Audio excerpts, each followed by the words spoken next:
Right, guys. What is up?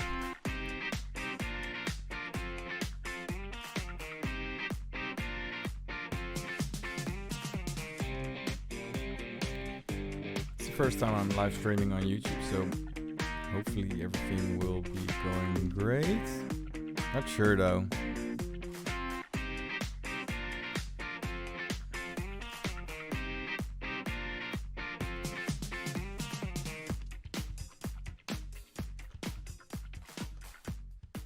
If you're experiencing any problems, please let me know, because it's the first time that I'm streaming. Yay! And I'm streaming because there is maybe a special Rainbow Six Siege. I don't know if it's even Siege announcement during the E3. And I thought, hey, maybe it's a good thing to do the live stream with you guys.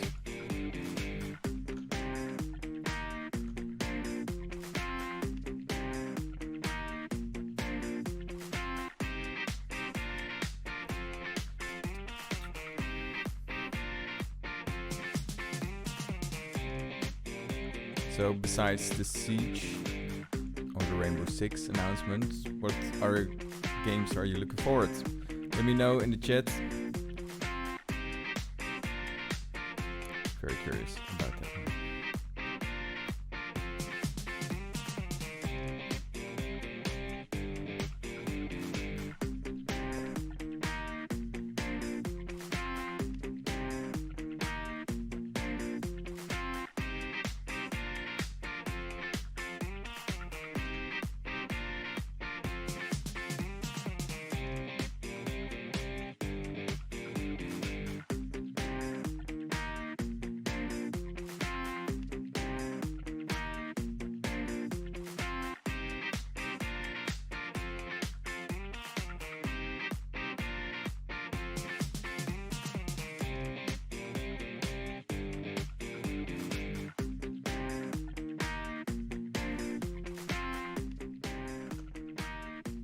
Alright, what up viewers? Thank you all for joining. Let's start the Ubisoft presentation in, well, close 20 seconds. This will be the pre-show, but they will always have some fun things to say about the live stream. So, hang on tight. And at 10, they will start, so hopefully we will hear about the announcement soon of Rainbow Six.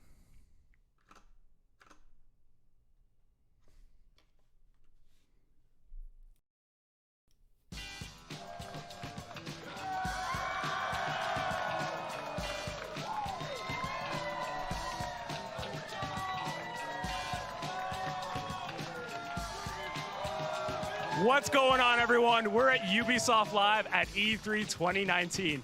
I'm Yusuf, and this is Carrie, and we're going to be with you all week to bring you the latest news, announcements, updates, demos, show matches, and most importantly, the hype that is a new Rainbow E3. game. Carrie, how are you doing on this big, beautiful Los Angeles I don't day? know. There are a lot of speculations about a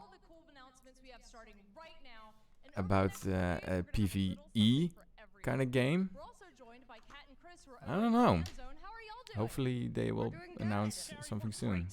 I'm Chris. And I'm Kat. What do you think that it will be? Ubisoft E3 Fan Zone. It is right outside the Orpheum Theater, where in just 1 hour, the Ubisoft E3 conference is going to kick off in earnest. But before we get there, we've got a pretty great show for you. It is packed. Kat, how you feeling about it? I'm super excited. It's my first time at E3, and it's so nice to be in the fan zone surrounded by everybody, so it's amazing. It's a fun place to be, and that's why we're streaming it to you all week long from E3. So let me give you a little rundown of the schedule. Right now, this is Ubisoft Live at E3. This show, we're going to be sitting down with creators from Assassin's Creed Odyssey, Trials Rising, For Honor, and Steep to get updates and news from their games. Yeah, but that's not all. We're also going to be showing some really cool gaming clips that come directly from you guys, our community. We're also going to be showing off a bit of our Ubisoft events calendar for this year. So if you see something coming to your city or somewhere near you, make sure you check that out. And also, this year's kind of special because we're going to be celebrating something with the Just Dance community. After this show comes the conference at 1 p.m. Then an hour later, it's going to be right after the show, 2 p.m., a celebrity showdown in Rainbow Six Siege with 2 team captains you are not going to want to miss. Nope. So to get an update on that, we're going to toss it over to shoutcaster extraordinaire Parker and Taro Mackay. Thank you so much, Chris. Indeed, once the conference is concluded, we bring it out over here for our Twitch Rivals Celebrity Show match. Team T-Pain versus Team Little Yachty, all for charity with some of your favorite Twitch streamers as well. So we've got some more things to set up, but enjoy the conference, and we'll see you after the show. Back. Of course, great challenger team. Clever tactics, intense action, and extensive property damage, which we all really love. But that is not all. Starting tomorrow, and they're doing 11 a.m. pretty Pacific damn good right time, now. We're going to be streaming live from the Ubisoft booth at the Los Angeles Convention Center, so you guys can get an exclusive look at all our games. But for now, we're going to go back to Yusuf and check out what's going on with him.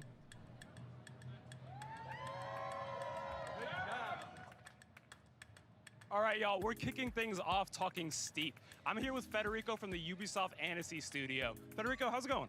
Good, super good. I'm super happy to be here with you today. So we're showing something off this time, right? Yes, absolutely. As you know, at Ubisoft Annecy, we see you, our player, sharing amazing screenshots, clips, sharing your passion for the game every day. We are very grateful for that, and you inspire us. Today we are here with something special. A gift for you, the Japan map. Usually you need to pay to get it, but for 1 week only, it's completely free. It's one more way for us to show how much we care about you. So let me get it straight. If I already own Steep, I just log in and I get the Japan map for free. Yes, that's it. Just boot the game up, free stuff slide is always into the nice, in-game though. store, and there you will find your free Japan Even if ticket it's Steep, waiting though. for you. Click on it, and it's yours forever. That's awesome. You get to keep it forever. Yes, on all platforms. Nice. So if I haven't played the Japan map before, what kind of things can I expect from it? We know players love to ride in beautiful places, to pull off insane tricks. Japan is perfect for both. But don't take my word for it. Here with us we have one of our most amazing players, Nicholas, also known as Steep on YouTube. So he can show us what he loves about Japan. Yeah, and if you all don't know, Steep is a YouTuber, content creator, and he's so good at the game that they named it after him twice. So, Steep, thank you so much. Yeah, thanks for having me. Yeah, so what kind of spots should we be checking out on the Japan map? Yeah, absolutely. So I actually have 3 spots that I'd like to show off. The first one I think is playing on your screen right now. It's a big snow park called Yodai. It's basically a great spot to test out new challenges and unique lines for yourself thanks to the variety of jumps, rails, and half pipes you can find there. To be honest, I think it's very good to do this kind of stuff in the pre-show instead of in the press conference itself, because is this your gameplay? I looked at Bethesda yesterday and they had this Commander Keen thing going on. It was way too long. They only had to show the trailer and then everything will be right with it, but because there's so much attention for it, what are the other locations? I've lost the focus for the Yodai, my next spot that I'd like to talk about is at Suzanne. This is where you can find the biggest jump. So it's a good thing that they it's a great spot to test new records for yourself they on do how this many in pre-show. flips, how many rotations you can do. Since you do have a lot of airtime, it's also a fantastic place to try out new tricks and practice up some new grab combinations. Yeah, you got some major air there. That was pretty intense. Very realistic, yes. And so there's one more location we're talking about as well, right? Yeah, so the last one is Tekisugawa. It's home to a power grid that's like no other. It's a really difficult spot to land, so that's what makes it so rewarding if you actually do. Fantastic place to impress your friends. That's awesome. Thank you all so much for coming on. Yeah, thanks for having me. Thank you. And if you already own Steep, make sure to head over to the store, download that Japan map right now. And while you're getting that started, we're going to shift over and talk a little bit about our star players. For those who don't know, Ubisoft star players are our most dedicated community members and fans. And every year, we bring out a bunch of them from all over the world to come to E3. And the only thing we love more than having them here is seeing their reactions to finding out they're coming. So we put a little video together. Check it out.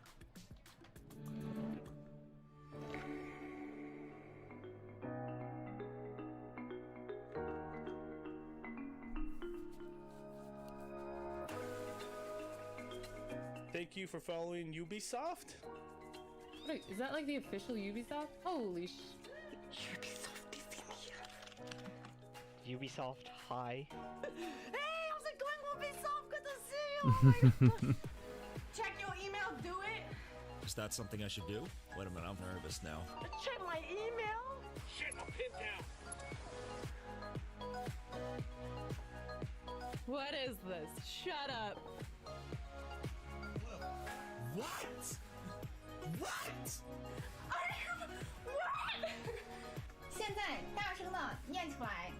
We're inviting you to become a star player to thank you for all of the brilliant streams you provide the Fam Bam and Ubisoft community on Twitch. Oh my god, oh my god, oh my god, oh my god.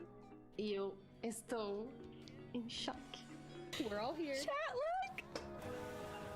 Oh my god. Guys, thank you. So awesome. Hey, They're really dedicated I'm going to Los Angeles. Oh my god, to the community. It's so cool to see. Now, if that doesn't warm your heart, I don't know what will. As you can see, I'm surrounded all around me by the star players. Are y'all excited for E3? Yeah? Well, enjoy the show, y'all. Next up, we're gonna head over to Kat in the back lot for an update. All right, well, thank you, Yusuf. Right now, I'm in the fan zone where we've invited different community members, content creators, and players to join us in the passion for gaming.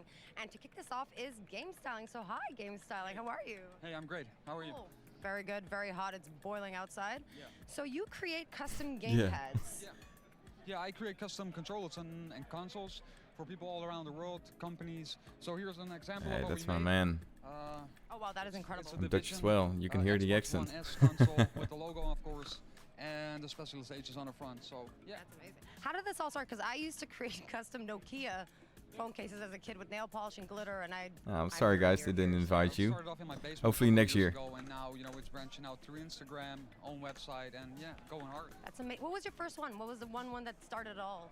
Yeah, just spraying with the spray can, trying to make the paint work, and that's the whole gig we did. Yeah. All right. Well, thank you very much. I'm going to definitely come back and join your workshop because, guys, it is a workshop. Yep. Make sure you check out his website and his Twitter page for all his It's creations. all. And yeah, now we're going to go ahead. It's really cool that back this to the couch guy for is some Just Dance getting community action. So this thank you. much exposure. Thanks, Kat. Joining me here on the couch, Monique Neff, Just Dance community developer, and it's a big year for Just Dance. Isn't that right? Absolutely. Nice It's one. Just Dance's 10-year anniversary. 10 years of Just Dance, a whole decade of that game just like being such a joyful presence. Makes you a little nostalgic, doesn't it? I mean, definitely. And it's kind of honestly really crazy to think about how it's grown into the best community, in my humble opinion. So we actually put together a little video looking back on an amazing 10 years together. Let's check it out. So this year is the 10-year anniversary of Just Dance. It's not just about the dancing, it's not just about the community, the costumes, there's so much more than that. When the original one came out, I don't know if I even ever but it played was really any special Just for me Dance because it was a way for games me to learn how to in my dance life. without feeling embarrassed. There's an entire universe that I discovered, and for the first time I danced with people that were as passionate as me. I don't even view it as a game. It's I guess like a lifestyle, really. It's changed so many people's lives. Oh, this guy's so dedicated. The fact that Just Dance hits the 10-year anniversary makes me realize how much time has passed. The evolution of Just Dance 1 to what it is today is like almost a completely different game. I discovered so many new styles of music that I would never listen to before. It's broadened and cultured my music collection. I feel like it's a living thing because each year it's bringing you to different universe. The costumes, the choreography, the backgrounds are all so immersive. How I would like to celebrate it. So maybe a marathon? Like playing all the games? I would love to do a cosplay with like a piece of every single game. Like just everywhere, like have a little bit of Just Dance 1 here and like Just Dance 2 here or something. I'd love to do like a world mashup where I'm including all the different people that I've met via Just Dance, playing Just Dance, and have them a part of a video. I think that would be unreal. What I would do to celebrate the 10 years is So happy. Just dance. Just dancing all day, every day. And here's to celebrating 10 more. Now, it's your turn. Ooh, How will what? you celebrate? How will you celebrate? How will you It's my celebrate time to 10 dance, I years guess. of Just Dance? She's crazy. Dancing on buildings. It is always such a delight to see people in the Just Dance community so excited. We've got people here in the fan zone celebrating. I mean, this is a big year, and a lot of people, I think, are really want to express how much this franchise has meant to them. Absolutely, and actually we want all of you guys to join in too. So I mean, you can, you know, create a fun birthday card, do a dance routine, bake a cake, and we are choosing our 10 favorite submissions to win. No, I haven't played it either, Shankabet. So I don't know. Use the hashtag JDBirthday, and we will see them. Share your creations, because the only thing better than playing Just Dance is doing it in your literal dancing shoes. Monique, thank you so much for joining us here. Happy birthday to Just Dance, and now we're going to go backstage and take a look at what's going on there as they get ready for the conference with Carrie.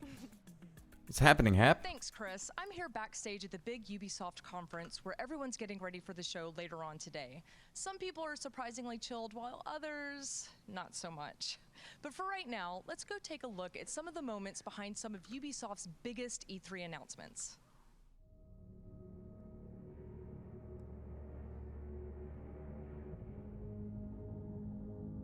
Fun fact, I was a lot of these press conferences early on. Like 2016, 15, 14, 13. Like, I think I've went for 4 times in a row.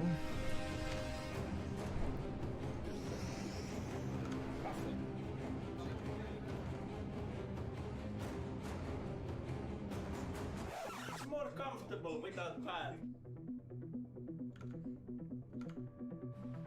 It's once in a lifetime, really.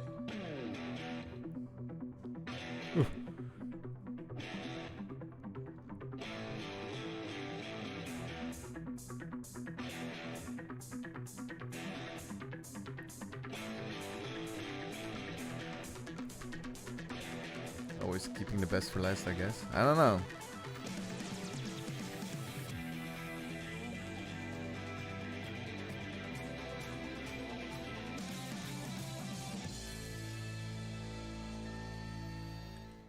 All right, so while our devs are getting ready backstage for the big E3 Hey, press what is conference, up, we have Fate a surprise UK? coming Thank up you for for guys right joining. now, so check this out. I've made a lot of progress over the years. See this? This is one of my first videos. I couldn't even hold focus properly. And a wide shot? Forget it. Wasn't happening. But I had one goal in mind. One. To be the best camera out there. So I train every day. Even the days I don't feel like getting up, I go. Sharpness. Because that's the kind of guy I am. Focus. People have been asking for me for a long time. After all my training and everything I've been through, I think it's time.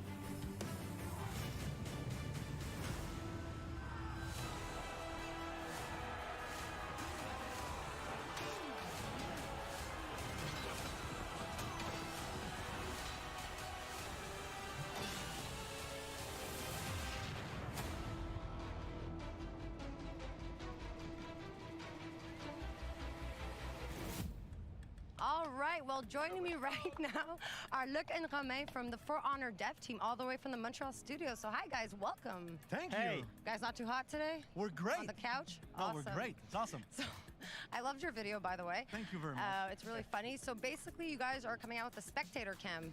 Yes, awesome. we are. I don't know what it's been this all finally. about. Yeah, finally. We are in the 3rd year of Looks For cool, Honor. Over 21 million players so far. Hey, what up, Civic? And people have been asking for that feature for a very long time, so we are so happy to bring it for them. So people are going to be super excited to see this right now. Yeah, they and what will. are they going to do with it, exactly?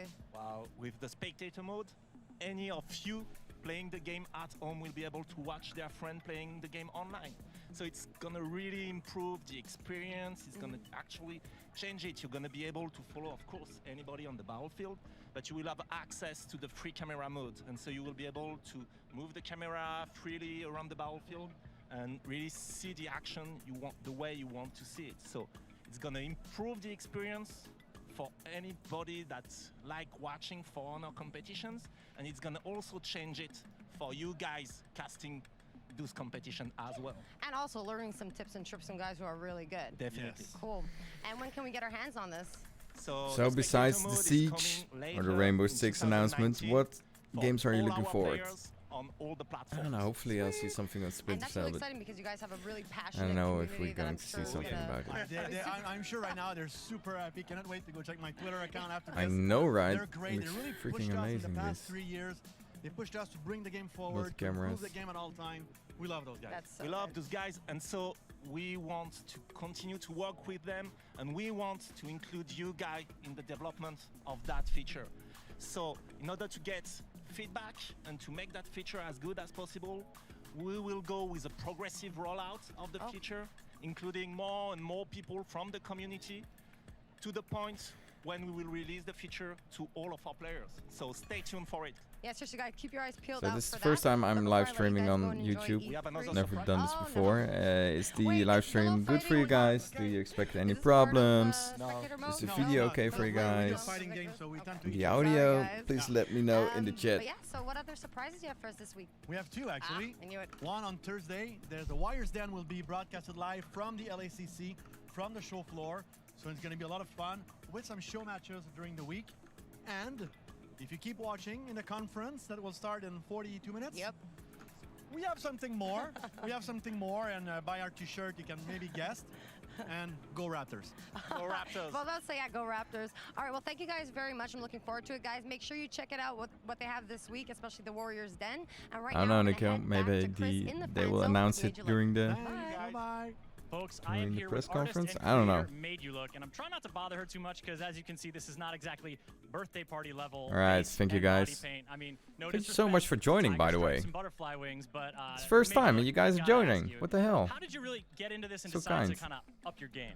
You know, creativity has always been a part of me. I've always been an artist. I've always painted. I've always drawn. And then video games just had a strong connection to my life. Being able to take somebody in real life and make them into a video game in real life is just so fun. So fun.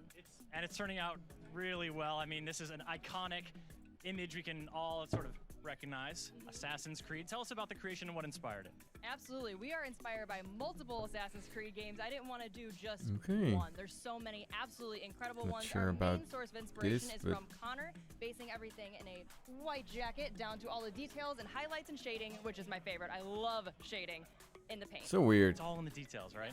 Absolutely love details. Why don't you just Folks, buy the if you haven't jacket checked and out Made You Look's YouTube or Instagram, you will gotta go check stay them out longer. because it's the kind of thing you like look at and then you immediately show to the person next to you, even if you don't know them, because it's that cool. Made You Look. Thanks so much for joining us. Thank you. I appreciate it very, very much. All right. Folks, meeting creators like Very this cool, is Normie. part of these Thanks for events. joining. It's one of my favorite parts, and it's Let's not have a just fun because night. I have a microphone. This Oh, is an that sounds weird. opportunity for people to come kick it in the fan zone, go into the theater and watch the show, go onto the booth and play the games, meet the people who make them.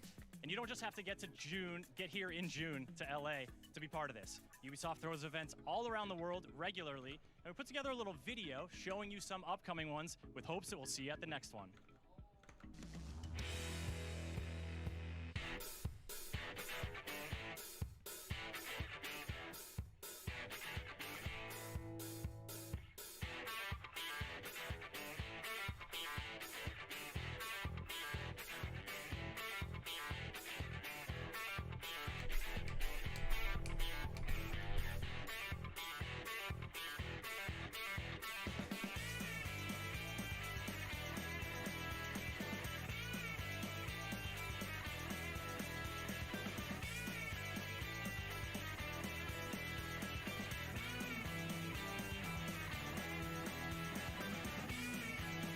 You will see a lot of Rainbow Six events.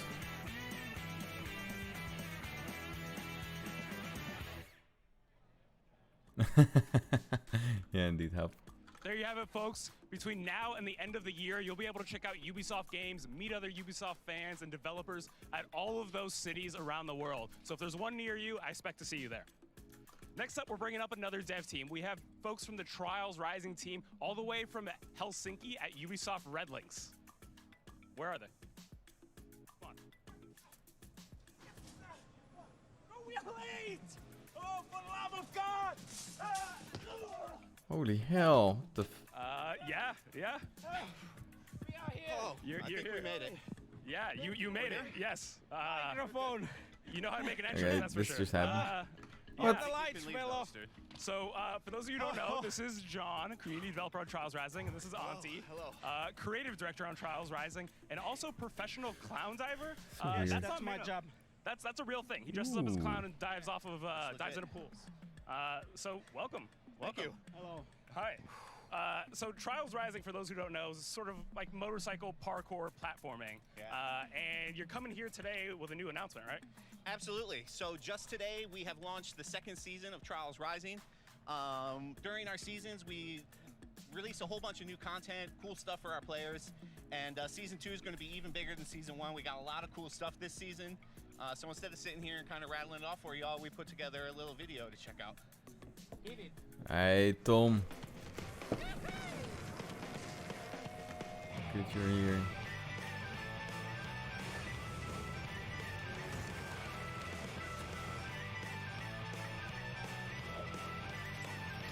This is the Slipper stream.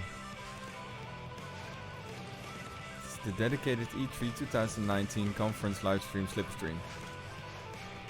How about that?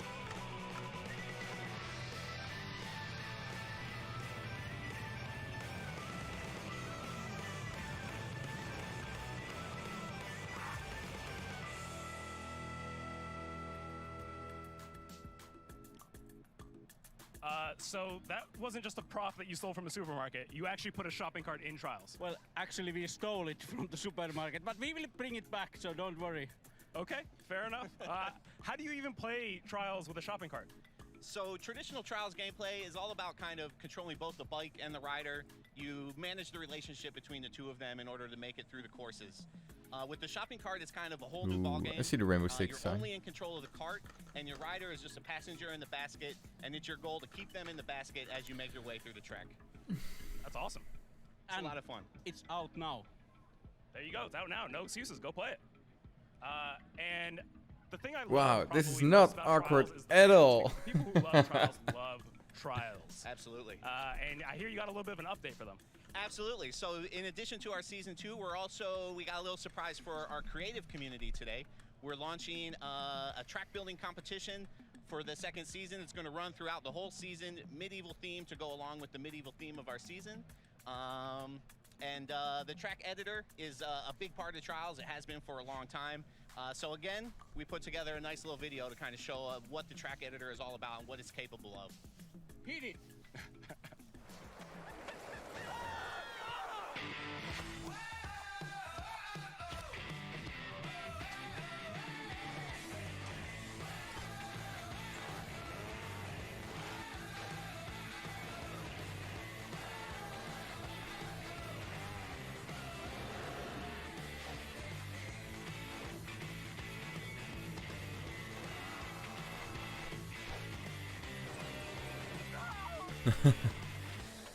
This game is just so odd. I don't know what I need to think about this one. But it's cool though. Got a lot of creativity that you can put in. So Auntie, I think I figured it out why you're messing around with shopping carts all the time. You got fans out here making your game for you. And that is what we hope. Half of our level guys have come through the community. So if you make a good shit, we will find you and we will hire you. Where's the camera? There. So make good shit, we will find you. Our tools are your tools. That's awesome. So go make tracks, maybe get a job, who knows? And for someone out there who maybe hasn't picked up Trials Rising yet, I hear you're gonna help them out. Give them a free copy maybe. Yes, because I need to know, is there a vegetarian close? A veterinarian? Like someone who takes care of animals? The animal doctor, what is called? No, we don't have a veterinarian. Why do you need an animal doctor, Auntie? Because these puppies are sick. Yeah. Ooh, freak out. Alright, guys. It's the best dad joke ever.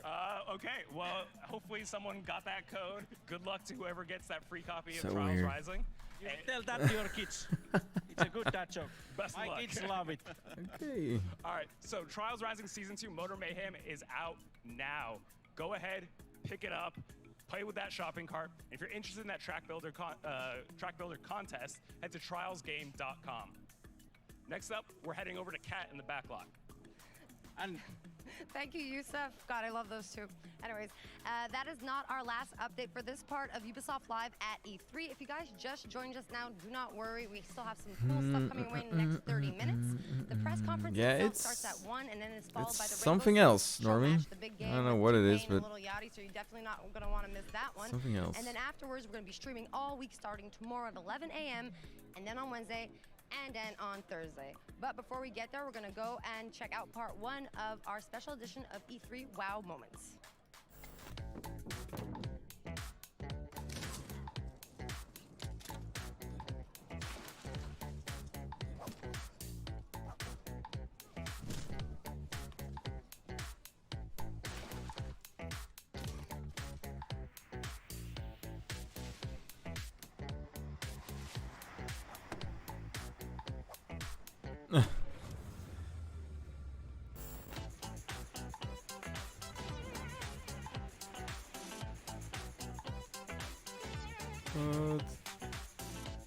I think it's not a smooth transition.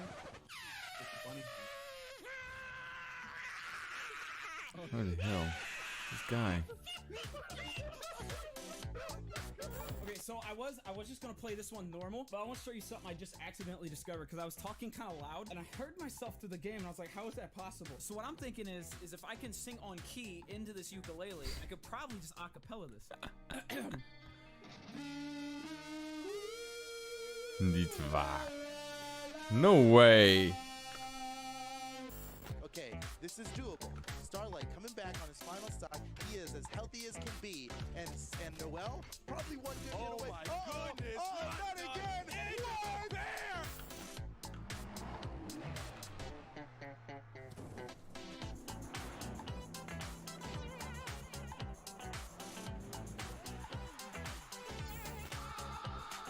Oh god, fucking raw screen of a rabbit. Why do they have human asses? They're rabbits. What?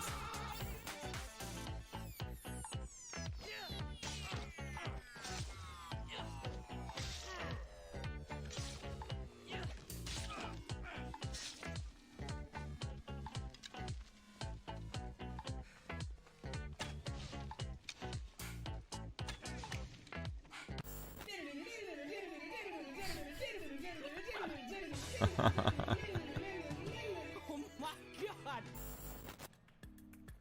Hey there, folks. Chris here, back on the couch, and I'm joined by virtuoso composer Jesper Kid, the mind behind such soundtracks as Assassin's Creed, Assassin's Creed 2, Assassin's Creed Brotherhood, Assassin's Creed Revelation. I promise I'm not just going to keep listing games here, Jesper. Thank you for joining us. It's great to be here. Well, it's an exciting year for Assassin's Creed as the Symphony Tour is taking flight all around the world. And tell me how it feels to see your music, to hear it sort of composed for a big orchestra performed on stage. Well, it's Actual always big incredible release. to hear your music live. Right. It's, I'm and to be curious, in a room, what do you think full of is going to gamers, happen? The excitement level is just totally I have something no else, idea. you know? Maybe I remember PvE, we've been playing my something kind of music live thing. in Is it concert for a even few years, Siege? and, Is it a new Rainbow I Six? remember we were playing as his family and someone Exciting was times. crying, it's very emotional. And I also find it very interesting personally because I get to hear my themes being rearranged by different orchestras. And certainly a sort of a fascinating kind of way to bring them to life, different than the way most people hear them often. Now, I want to take it back a little bit. I want you to tell us about that first Assassin's Creed game. Ubisoft approached you. What was that like when they pitched it to you? Yeah, so members of the original team, they showed me concept art. That was how I first was introduced to Assassin's Creed at an E3 hotel room. And so they were talking to me about you are going to be able to go anywhere in this environment. And it was a city, and you can go to any point that you can see, and you can even crawl off the buildings. And I thought, this is the most incredible thing. How super ambitious, this is crazy.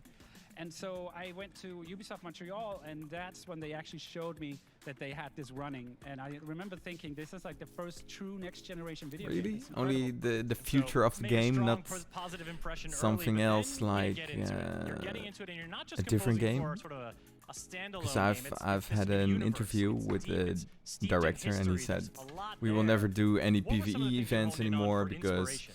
We lost focus on our multiplayer, and it's hard to balance. Yada yada yada. I'm really curious about maybe they going to do a different kind of thing. And there's 3 cities: Jerusalem, Damascus, and Acre, and they needed different music styles, different religions.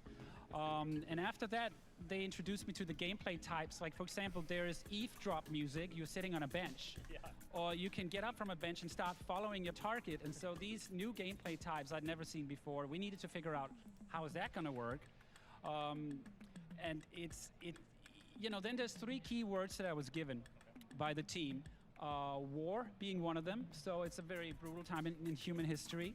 Another one was tragic, because, it's the Third Crusades. And the last word was mysticism, which I thought was a very interesting word. I tried to go really deep with that word, and I think the DNA of the Assassin's Creed score is definitely centered around mysticism. DNA. I see what you did there. Yeah.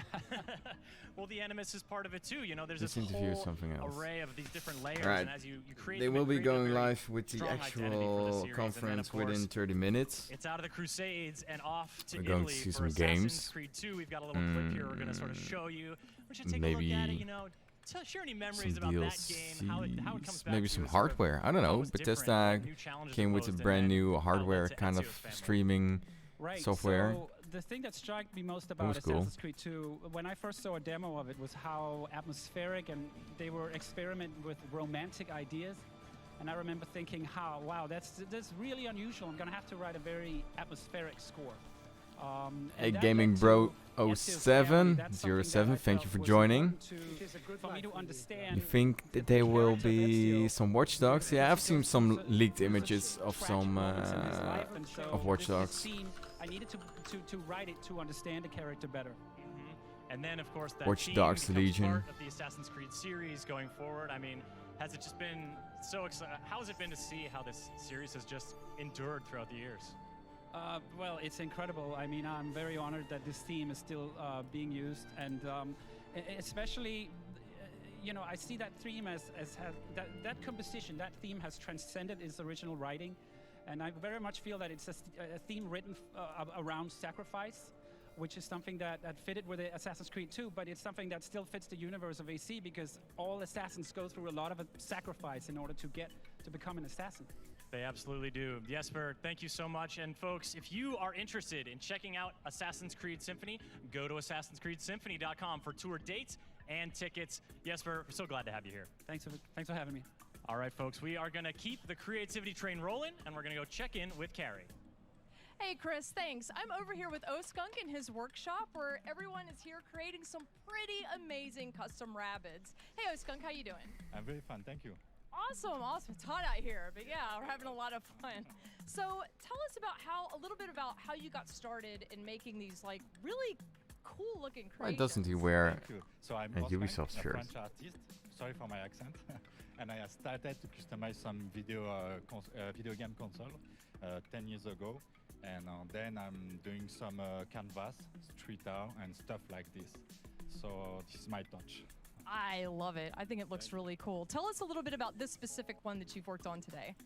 So I'm a guest for Ubisoft today, first time in E3, and I'm very excited to work with them. I love the games of Ubisoft, and today it's a workshop around the rabbit, so everybody can take a rabbit and customize it. Oh, cool. That's so cool. I can't wait to see what everybody here ends up creating. I've seen some and they look pretty awesome. So thank you so much for joining us, and everybody that's out there watching, make sure that you follow Oskunk on all of his channels. The links should be on your screen somewhere. Hit those links and follow them like they owe you quality content, because they will deliver. Thank you again so much. And now, before our next segment, I want to get into something a little bit more serious. So we're here at E3, and everyone's excited about all the fun and games and announcements that are going on, but something that we don't really see that much are all the long hours, the late nights, and the absolute hard work and dedication that the devs put into making these games. So we traveled all over the world to our many studios, and we asked our devs one simple question: who do you dedicate your work to? Check out their answers. If I could dedicate everything to a group of people? That's an interesting question. It's like the Oscars. You still recording this? Yeah. To my daughter Mila. My family? My mom. And mes enfants. My husband. My mother. It'd have to be for my younger brother. My husband and my team. It would have to be my parents. They had every reason to say, oh, you're a farm kid, you should be milking cows, you should be throwing hay bales. And I mean, I did that. But they also were there to support me when I said, I'm really interested in computers. Those two messages, it's okay, even though I don't get it. And if you push yourself, you'll achieve. What an amazing parental combo. Actually, now that I have a daughter, I think a lot about women's issues and things like that, and I want her to be proud of what her mommy worked on. I would say strongly to my husband, because when I got a job offer at Ubisoft as an associate producer in Pune, he pushed me and he moved his work, he moved everything just so that I could live my dream. Ma petite fille maintenant, qui vient parfois au studio et qui aime bien tester, qui veut voir ce que son papa fait, et c'est génial. My parents, I thank them so much for allowing me to get into this industry despite not having any view of the future of how this could end up becoming a career for me. Yeah. Are they proud of you today? I hope so. So happy. Because, you know, it's too late. It would be actually the team that I work with. We work very, very closely. And I love this team, and also, even though I could, let's say, dedicate it to my family, I think the team loves the game more. Bon, ce serait mon équipe actuelle en fait. L'avantage et la beauté de ces petites équipes multidisciplinaires, c'est que c'est des toutes petites équipes, c'est comme une petite famille en fait. It has to be every single person I've ever worked with at Ubisoft. The biggest strength about this company that differentiates it from anywhere else is every single person I worked with, that I've shipped games with, that have helped me from afar, that I didn't meet till years later. It's become a piece of me and influences how I do my job on a daily basis. I would say it's the developers, so the people who are working very hard. They're doing this because they love it and they're putting themselves on the line to make the games that we enjoy. It would be for the people that buy only one game and they buy yours and they're really hoping that it's going to fit for them, and if it does, then that's the people who I'd want to really have the most fun with their game. Les joueurs qui acceptent de venir dans nos locaux pour tester les prototypes, parce qu'en fait, sans leur retour, on aurait vraiment du mal à faire évoluer les projets comme on peut les faire évoluer aujourd'hui. I would say the community of gamers that I kind of grew up with. You know, we made teams, we found sponsorships, we competed at events, and we kind of grew up in this industry together. Comme je suis directeur technique aujourd'hui et qu'on fabrique quand même des trucs assez compliqués, je dédierais ça à ma prof de maths qui me trouvait vraiment nul et qui pensait que j'aurais absolument aucun avenir avec quoi que ce soit d'un petit peu matheux, technique ou scientifique. Ce que je fais, je le dédie toujours à des jeunes qui sont motivés par le jeu mais qui ne savent pas trop se lancer, puis qui ont juste besoin de la petite flamèche là. The people that have a passion, have a goal in life, work for those dreams, work for those passion, because it's actually possible to get to that point where you work for your passion, where you are making those things happen.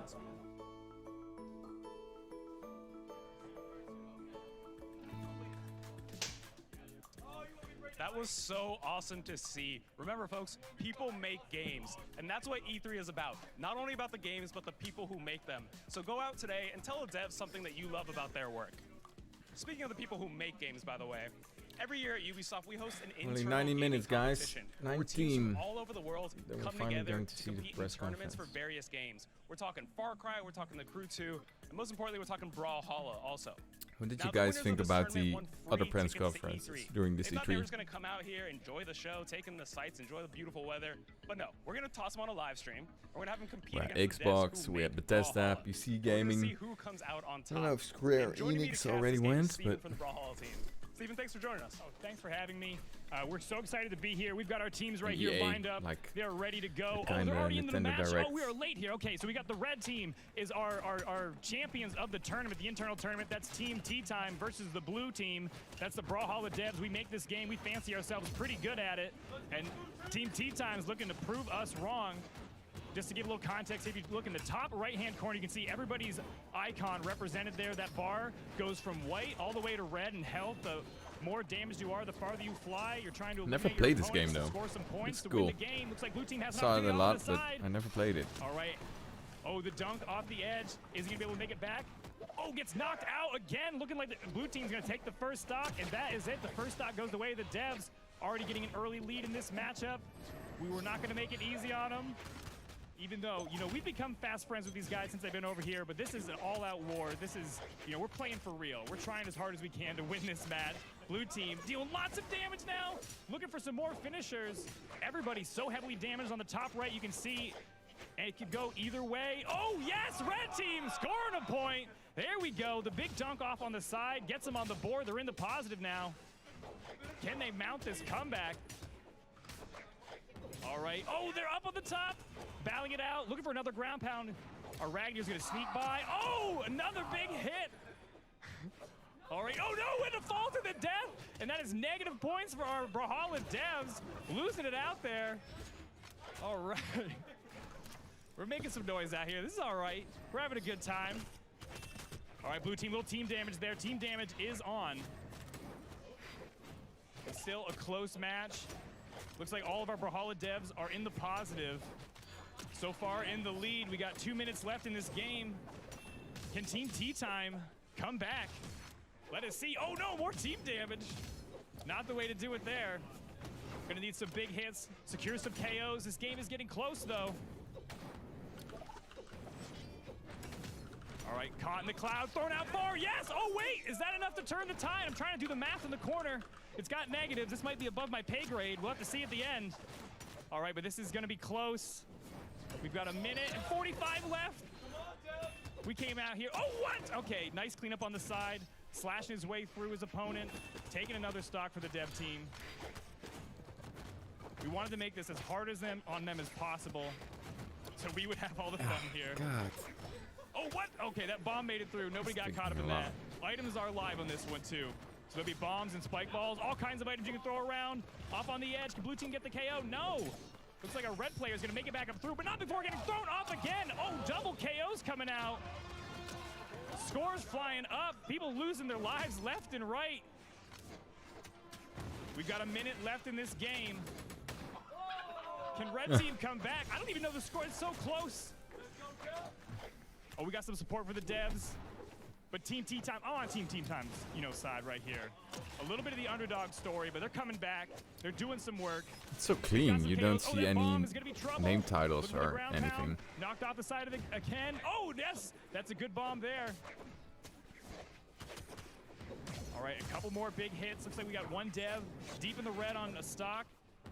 Could get another point before this game is over. Oh, but the blue team is gonna take another one from Team Tea Time. All right, we got one dev off on the right side, gonna make it back safely. That was like Gustav throwing out some haymakers. Oh, more points pouring in for the dev team. They are not gonna hold back, not in the final seconds. And there's, oh, another stock taken. Oh, red team somehow got a stock. That was a surprise stock. Surprised himself with that one. All right, here we go. One last shot. Oh, and there it is. GG's, everyone. Excellent work. Brawlhalla devs on top, though.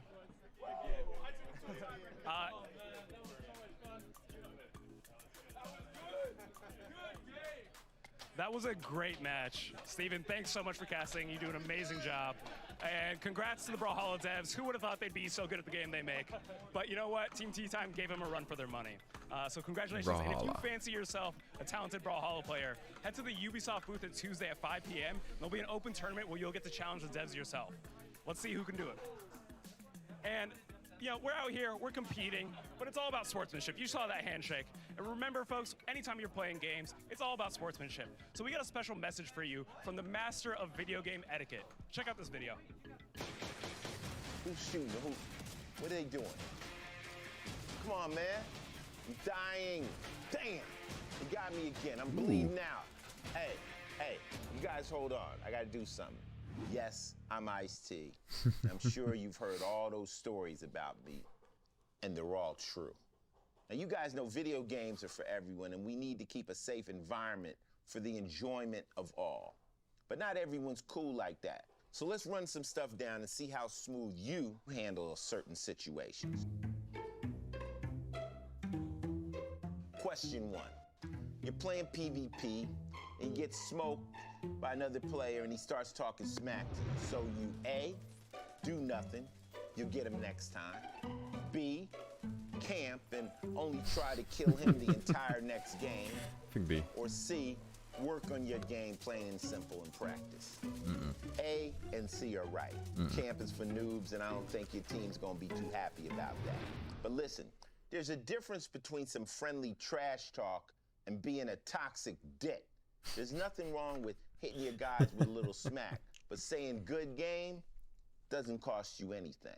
Okay, let's try another one. The best way to handle a troll is A, ignore them, B, calmly tell them to chill out, or C, tell them to go f their mother with the controller. Listen, y'all, it's obviously either A or B. There's a delicate art to dealing with a troll, and my approach, which is obviously the best approach, is to kill him with kindness, or I just mute the dumb f***s. All right, last one.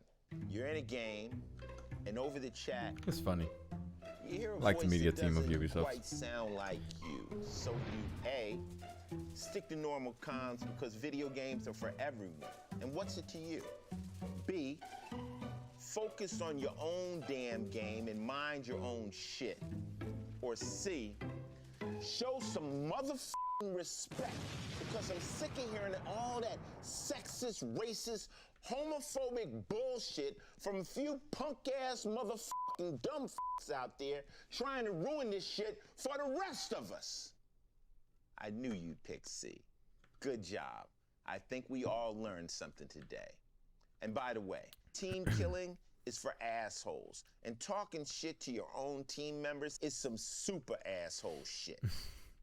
True that. So I hope this was helpful. Thank I'm you, Ice-T. Ice-T. Good gaming to everyone. Enjoy E3.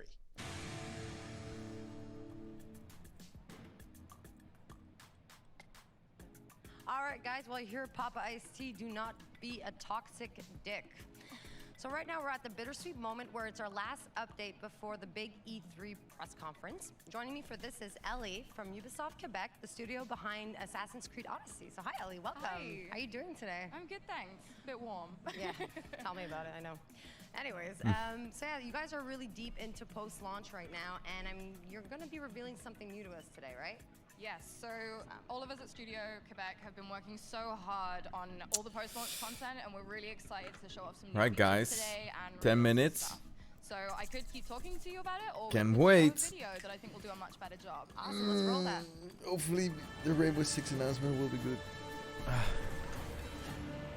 The Story Creator Mode is a tool that we're going to give to the community to create all the stories they want in the world of Assassin's Creed Odyssey.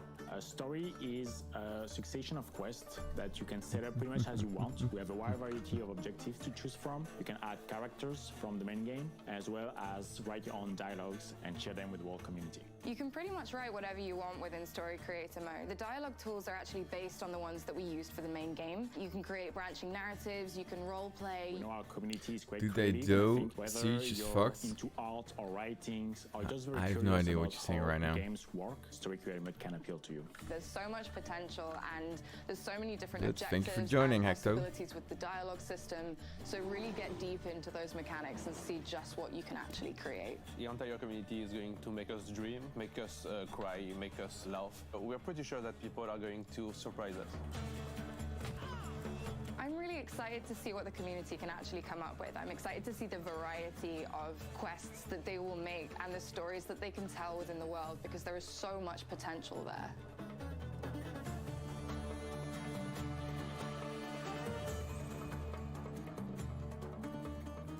All right, so Story Creator Mode, that means you guys are coming out with a quest builder, right? Yes. And that's a first for the Assassin's Creed brand. It sure is. So it's something that the studio have been working on since the very beginning of production, and it's going to be totally free to all players, and we're really excited for people to start creating and sharing and building things. Okay, that sounds amazing. And what does this mean for the community? It's something that we wanted to give back for a while because the community is so important to us, like the fans are so great, and we wanted to allow them to be able to make their own stories within the world of Assassin's Creed Odyssey, using the characters that they know and love, so they can actually create and share these things, and it's accessible to everyone, so that means it's totally cross-platform as well. Okay, I'm sorry for doing this, but that means everybody benefits, right? Okay, so how can we access that? All you have to do is go to the official Assassin's Creed website, and from there you can access the Story Creator Mode page, which has got the creator tools, it's got the Explorer, you can see everything that people have managed to create before, and then you can access the quests in-game as well. Perfect, and one big question I'm assuming everybody watching is going to want to know, when can this come out? So I'm super excited to be able to say that it's actually releasing right this second. Yes. You can go to the website now and download the update, and you'll be able to create, share, and play. All right, Cool. perfect. Well, you guys heard that. Don't forget, you can go right now and download the update for Assassin's Creed Odyssey and get your hands on the Quest Builder. Thank you so much for that. That's Thank really you for awesome. having me. And guys, please, I'm super excited to see what the community is going to come out with. I want you guys to create a bunch of cool stuff and yeah, get You guys cracking play on it. Odyssey? Congratulations on this awesome new feature, the Story Builder. It's really cool. It's almost like the game's going to start developing itself. Well, another really cool feature that we have to talk about today that'll make the world of Assassin's Creed Odyssey even deeper. Here to talk to us about it is Maxime, the content director at Ubisoft Montreal. Tell us about it. Well, thanks for having me, Carrie. So it's already been announced a while ago, but I'm super happy to say that the Discovery Tour is finally coming to Assassin's Creed Odyssey. That is awesome. So this is going to be our opportunity to learn even more about the world of Cassandra and Alexios. Now, for those of us who may have forgotten what the Discovery Tour is, give us a little bit of a reminder. So it is basically the same world as the main game, but we remove any pressure, any conflict from it. Here, it's all about exploration. It's really meant to be accessible for gamers and also for non-gamers. I loved the first one that was set in ancient Egypt, but what's new in this edition? Like, what can we expect, us tourists? So there are many new things, but I brought a small video to share that with us. So as we're gonna see here, we're gonna go into Sparta, and it's gonna be a tour about education. So when we get there, there's actually a character that's waiting for us to invite us into the tour, King Leonidas. Now, it looks like you've got a pretty special avatar there. Yes, so we've got very cool set of avatars ranging from historical characters to very unique ones like this cultist. So they're part of a progression and reward system. The first cycle of the Now, it looks like we just entered a station. Tell us a little bit about what's going on here. So, we're in the tour regarding This is so education. scripted. Now we're seeing this highly realized cinematic. So this is the new format. It really helps us to I know focus they on need all the to small actually do details it, and but intricacies of the beautiful world of ancient Greece. That is so cool.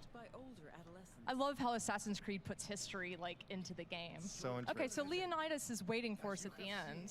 Yes, so it's the same character from the beginning of the tour. He's waiting for us, but now he's offering to us something very special, so we can take a fun quiz to test our knowledge. Quiz? Yeah, so I hope you've been paying attention, but let's go for one easy question, right? Okay. Let us see how you fare. First, a simple question. When were Spartans allowed to grow mustaches?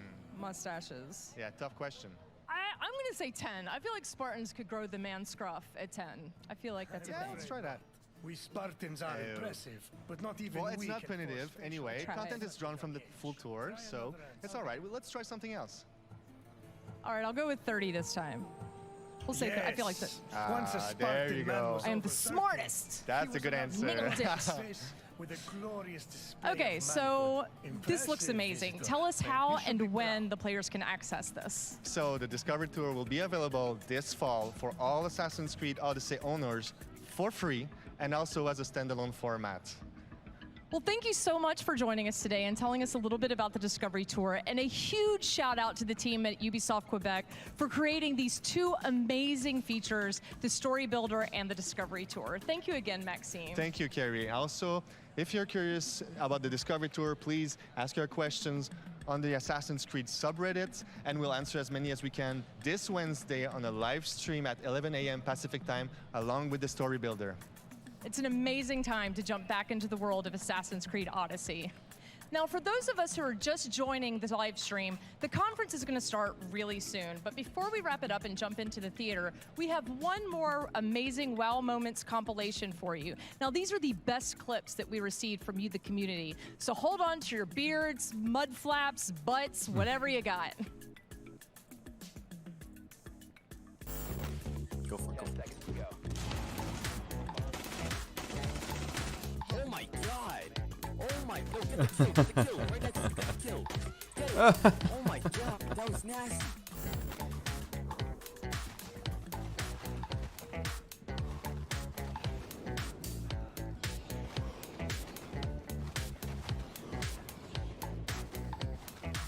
So satisfying.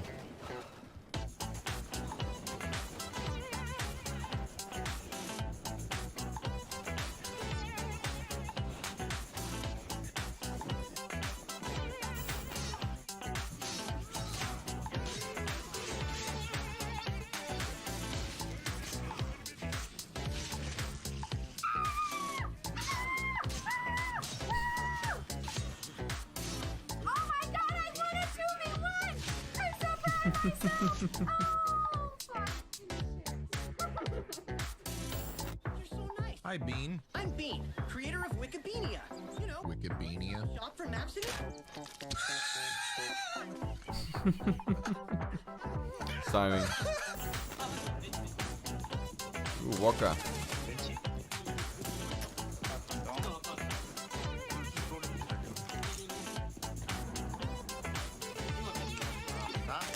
No way.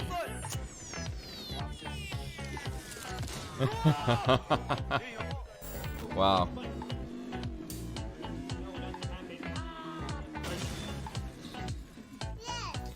Yes! The goal of the game is to not die. Dude, he started swinging while the thing was getting me up, so he knew I was gonna get up. What a bully. Surprise, motherfucker. Oh shit! Oh, why my feet?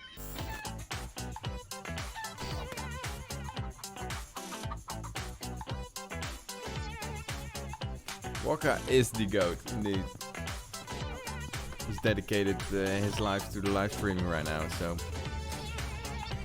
it says that he leave. I think they had to invent an ESRB rating descriptor for chicken-related acts for that last one. Yeah, Ice-T only can use dick. Gamer. I just thought it was funny. I don't know. Poor chicken, though. This has been such a great show. You got from the wow moments to all the creators around here. I mean, it's just been a blast. Minute 20 Game sounds really seconds. cool. I'm definitely gonna go check that out after for a nice game. Let's go. Yes, of course. One thing here, yes. And just the energy that's been here today. I want to thank everybody who's been here on site, who's So watching grab on the a drink, stream, grab the a star players popcorn that are if hanging you need, around. It's just been an amazing hour. day. And of course, we've got a lot more to come You have no after time the conference, to do starting that. at about 2 p.m. We're going to have a celebrity showdown. Team T-Pain, Team Lil Yachty in Rainbow Six Siege facing off. You're not going to want to miss it, folks. There's going to be a ton of streamers along for the ride as well. It's going to be a good match. You know, I really can't choose who I want to win. T-Pain, Lil Yachty, both I'm good not choices. in this. I'm not Both doing. good choices. Not answering. I'm staying away. Team neutral. Yes. Team there you neutral, go, that team works. neutral. Sure, or both of them. You know, good competition, like Ice-T said. Equality, yes. And folks, that's it for us on the pre-show. We hope you enjoyed being here half as much as we enjoyed hosting it. And from Far Cry to Assassin's Creed to Trials to Brawlhalla, we got to see so many cool games, so many cool segments. We saw screen printing, we saw makeup, we saw rabbits figurines. Shout out to Steve. And we're getting Quest Builder. A Quest Can't Builder forget is cool Steve. Shopping as hell. carts, sick Yes. puppies. Oh, God. That, so many good options. So many good options. Instant fried chicken, everything. So on behalf of all of us at the pre-show, thank you so much for joining us. We're going to head into the Orpheum Theater. And for everyone at Ubisoft, we hope you enjoy.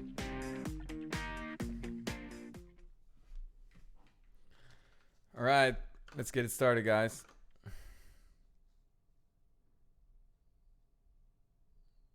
It's quiet. Here we go.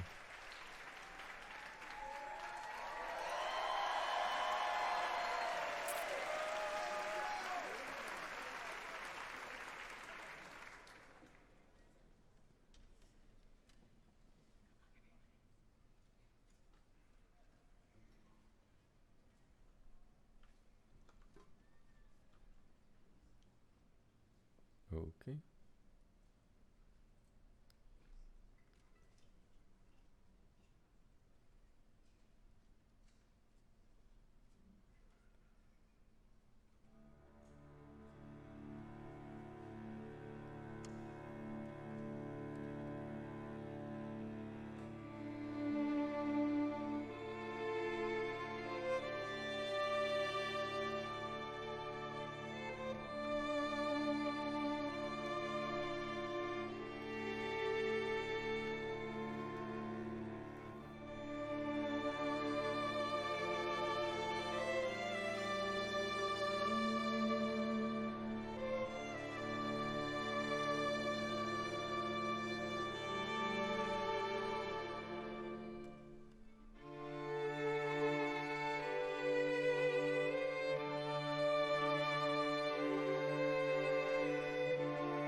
breathtaking.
Alright.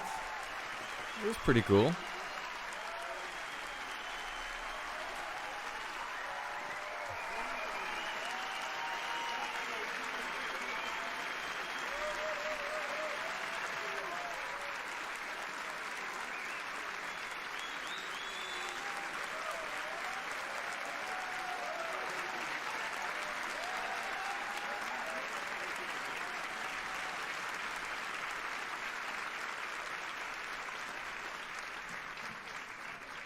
What you just saw was only a glimpse of the Assassin's Creed Symphony Tour starting on June 29th.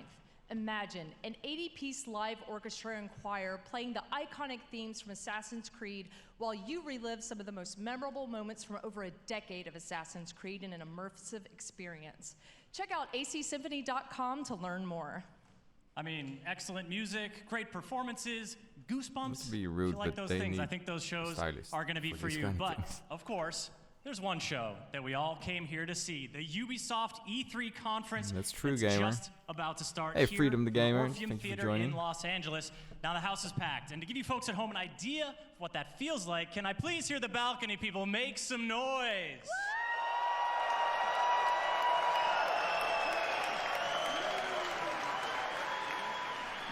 Now, if you please, I'd like to do the same for the people sitting on the ground floor.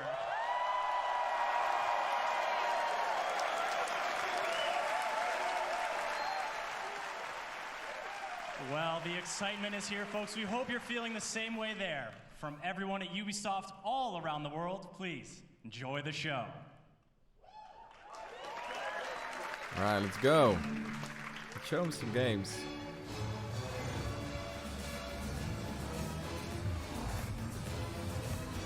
Ooh, Rainbow Six. Hey, CCW, what's up?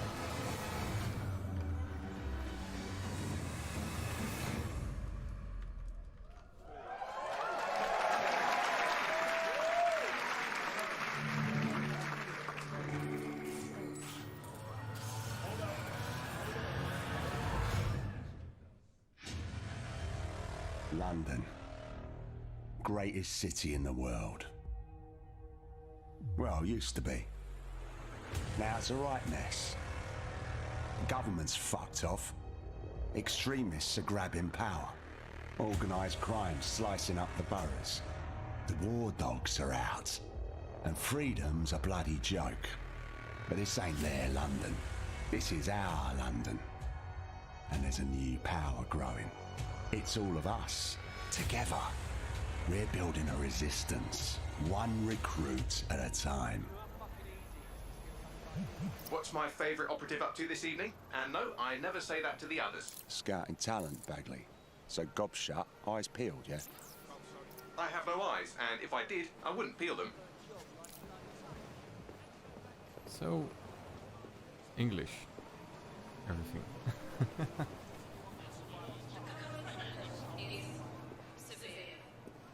Heightened security measures are in effect throughout London city limits. Bloody drones are everywhere, kicking our fucking teeth in lately. Then I recommend you recruit someone who can deal with drones. Brilliant. Never would have thought of that. You're clear. Sod off. All right, easy. I'm complying. Yeah, curious if they have some Splinter Cell. Impressive skill set. Sure, but we need a drone expert, Raj, not a shit kicker. File that one away for later.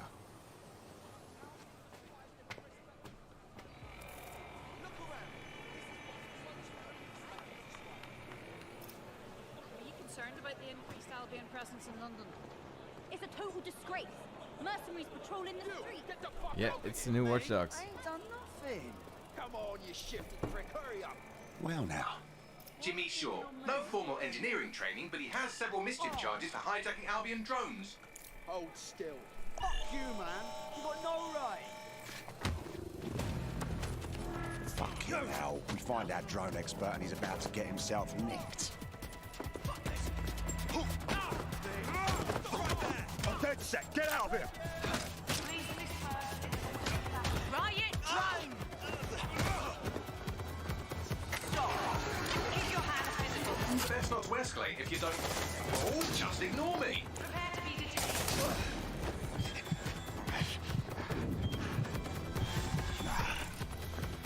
Not today. Halt. Prepare to be detained.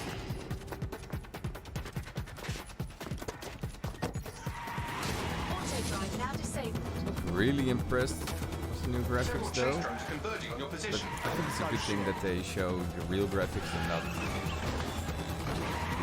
first Watch Dogs graphics. You know what I mean? To tell me about the bloody checkpoint. Extreme high-tech quality. Nah, this is it. What you see is what you get.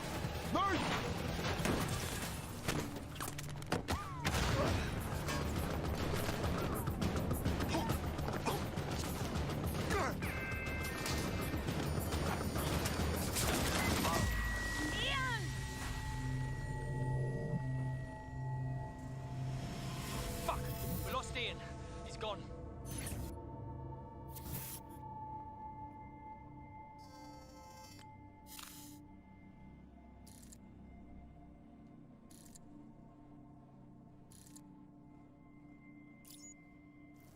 Lovely evening, isn't it? I used to feed the birds here. Now they're all bloody machines. Get used to it. In the long march of progress, everything dies eventually. Eventually, even you, Bagley, I'm sure. Now, there's my Helen. Speaking of death, you'll never guess what just happened to Ian. Oh, for God's sake, Bagley, a little respect. Then let's finish what he started. He was working on a new recruit, a drone expert. That's promising. What do we know about him? Albion scanned Jimmy just before Ian was killed. I should be able to predict his next move from that data. Unfortunately, his records are locked up tighter than your compression stockings. Are they now? But this case should be handled by the Met. Albion's even taken over Scotland Yard. Complicates matters. And there's my way in. Hello, darling. So odd, this.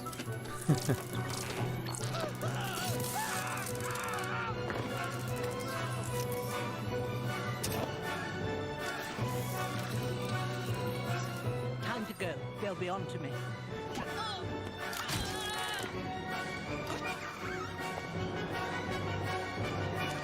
Sleep tight. Yeah.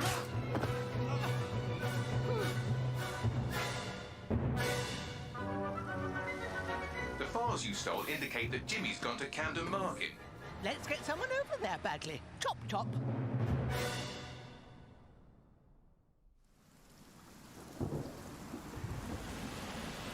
Ready for some action, Naomi? Always. But this recruit better be worth all the trouble. According to the Scotland Yard records, Jimmy's sister was killed by Clan Kelly. We believe he's seeking his revenge inside Camden Market. Camden Black Market, you mean? Yes, the Kellys are rumoured to run all sorts of illicit goods out of the old stables, some with fingers and toes. If he's gone in there alone, he's in big trouble. The Kellys have this place on full lockdown. So what do you think about this gameplay, Watch Dogs? I have an idea. Today, everything's all fine and dandy. It's all we need to get shit back into fucking streets. And be careful.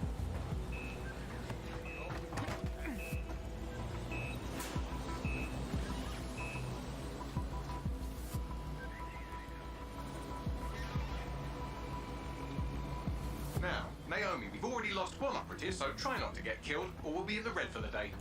Copy that.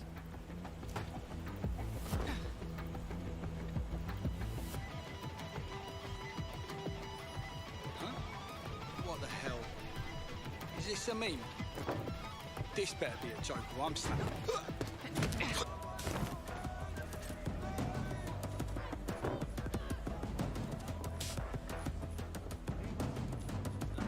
Ah, cannabis and fentanyl, together at last through the miracle of genetics.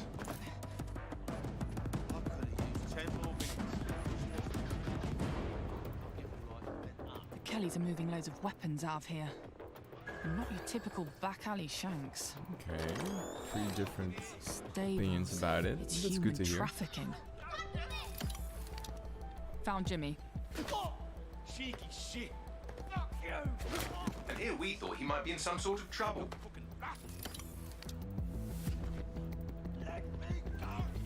So, how are you going to get him out of there?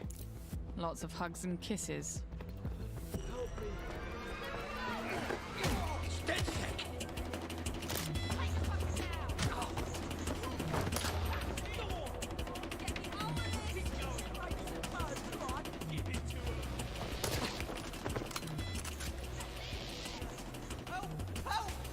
Don't fucking move! I'll kill him! We'll kill him! Hey Julian, thanks for joining. Reinforcements are converging on your position.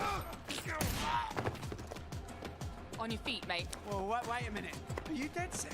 Hope you're sharper than you look. Jesus Christ! Someone help me beat these dead sick pricks! Back up! I need back up! Whoa!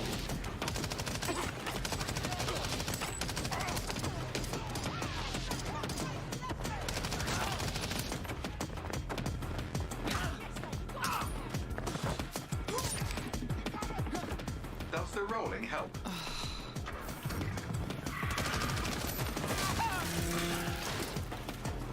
Watch it!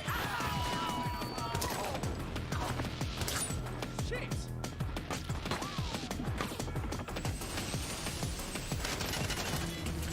Fucking hell! Run!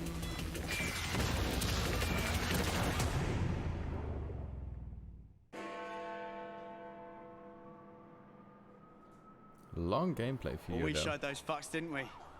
We almost died out there tonight. Look, thanks for helping me, but I can handle myself. Right. You think you're better off alone. You think everyone else has given up and there's no one to trust. That's what they want you to think. And that's how they'll take us, one at a time. It doesn't have to be that way. Together, we can change things. Wait. What happened to that bloke who helped me? He didn't make it.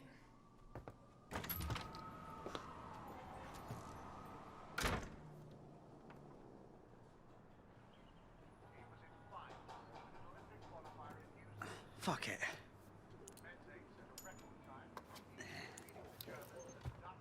Welcome to DedSec, James. Yeah. Okay, so where do I go to meet the rest of the crew? You don't need to go anywhere. Look around you. Everyone has a reason to fight, and DedSec is open to anyone. Anyone? Welcome to the Resistance.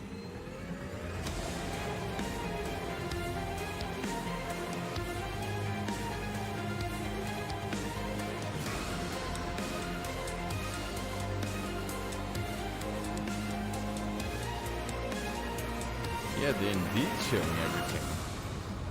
Long ass gameplay trailer. It's better than talking though.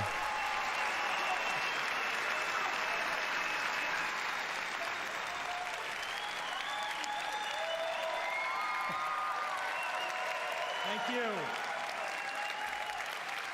Thank you.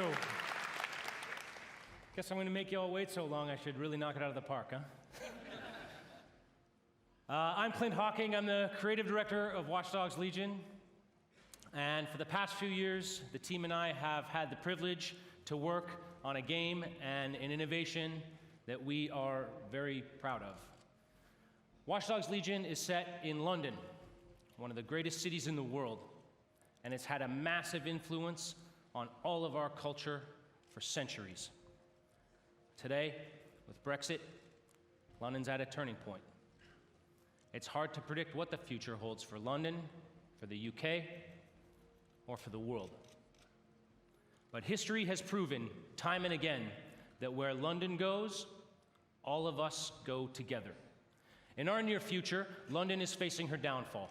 The UK has become a surveillance state, and freedom has been replaced with fear.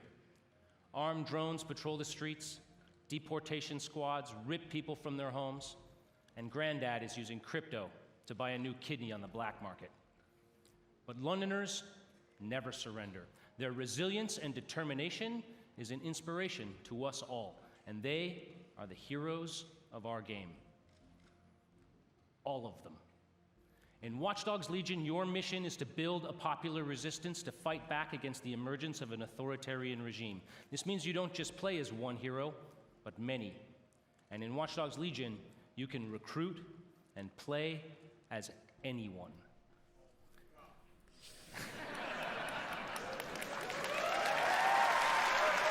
I don't know. Hopefully the R6 part is going to start really soon.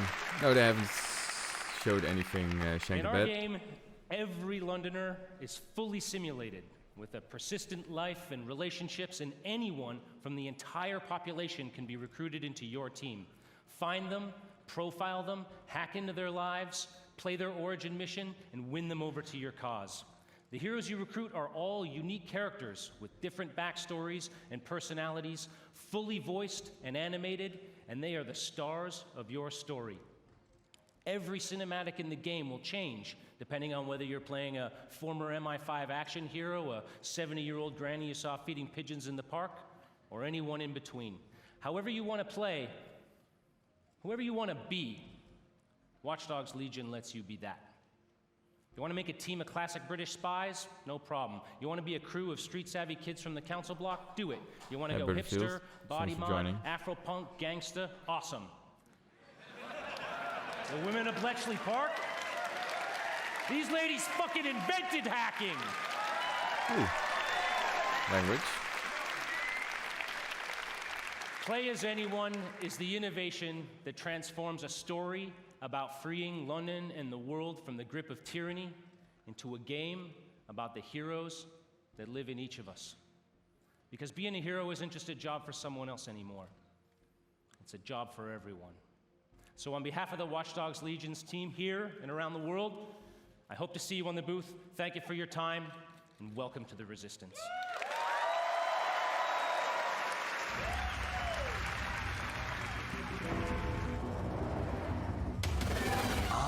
London.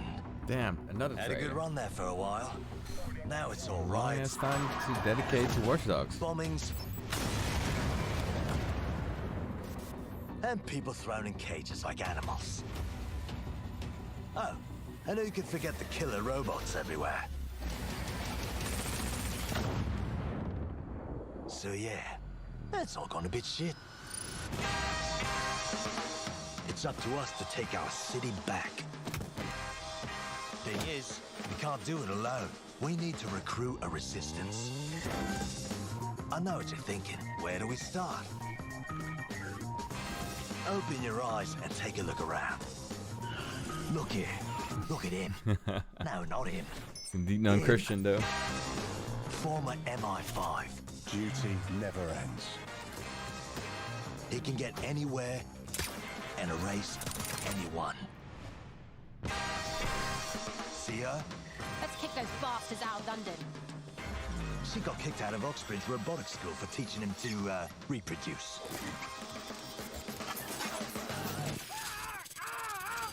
And that fella over there? Proper bellend. Come on, come at me. He'll crack your skull just by looking at him. The soundtrack is also English. Like punk English. This had better be fucking good. And allow me to introduce you to the deadliest of the lot. She's not old, she's experienced. Like I said, you can recruit anyone, and I mean bloody anyone. Him, her, Everyone is a secret weapon. Find them. Recruit them. Build the resistance.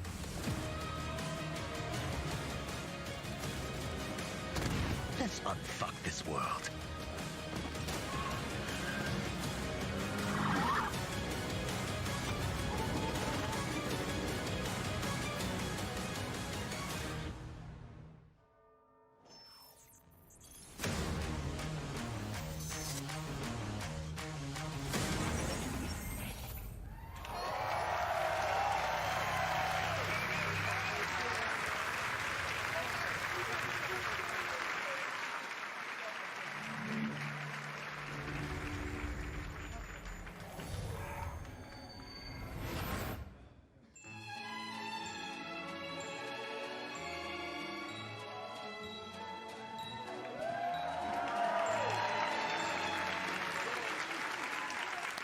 Hello.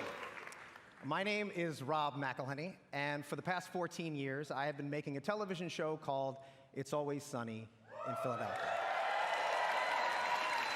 Thank you. But I am here today because I love games, and I wanted to express that love in the only way that I know how, save for playing them, and that is to make a TV show about them. More importantly, the people who create those games and the people who play them. So last year, I called the funniest people that I knew, Charlie Day, Megan Gans, and David Hornsby, all executive producers on Sunny, and we started talking. We realized very early on that if we were going to do this, we wanted to do it right and to be as authentic as possible, because, as you all know, nobody smells no bullshit like way, this particular community. Yep. So we did the right thing. We partnered with Ubisoft, and away we went. It has been an incredible experience working with one of the biggest and best game developers in the world to inspire us, because our show takes place in the fictional studio that created the biggest MMORPG in the world, Mythic Quest. And we meet them on the cusp of releasing their biggest expansion yet, Mythic Quest: Raven's Banquet. The show follows the team of devs as they navigate the challenges of running their game while dealing with the difficulties of modern He's a famous office actor life. from It's Always Sunny in These people are truly stuck together, yet they grind it out day after day for the love of the game. And at the head of that team is my character, creative director, Ian Grimm. Like, like most creative directors, he's gifted, driven, and tirelessly dedicated to his game. And like most of the creative directors that I've met, he has an ego the size of a city bus. I'm gonna get my ass kicked backstage because there's a lot of creative directors here. Joking aside, it is clear that those creative directors and the thousands of people who work on these games put everything that they can into them. They recognize that they have a tremendous opportunity and responsibility, that they must do everything in their power to ensure that the games are nothing short of the best that they can make, because that is what the community, you, deserve. I promise you that in making this show, we took the same approach. So without further ado, here is a brief look into our upcoming TV series for Apple TV+, Mythic Quest: Raven's Banquet. All right. Mythic Quest. What is Mythic Quest? Some may say it's just a video game. When it first debuted, MQ was hailed as a masterpiece. Now played in 20 different countries on 6 continents, it's the biggest massive multiplayer role-playing game of all time. And today, they find themselves on the precipice of their first major expansion, Mythic Quest: Raven's Banquet. And it all falls on the shoulders of one man, creative director Ian Grimm. When we think about cultural touchstones, we think E.T., Star Wars, Avatar, and yet our industry dwarfs the traditional entertainment business. So when we think about legends, why not think Mythic Quest? True indeed. And when we think of visionary world-building artists, instead of just Spielberg, Lucas, and Cameron, why not think Grimm? I'm sorry, I gotta stop. What is this? It's a commercial for the game. It's a commercial for you. It's still going. Oh my god. This is insane. I think it's brilliant.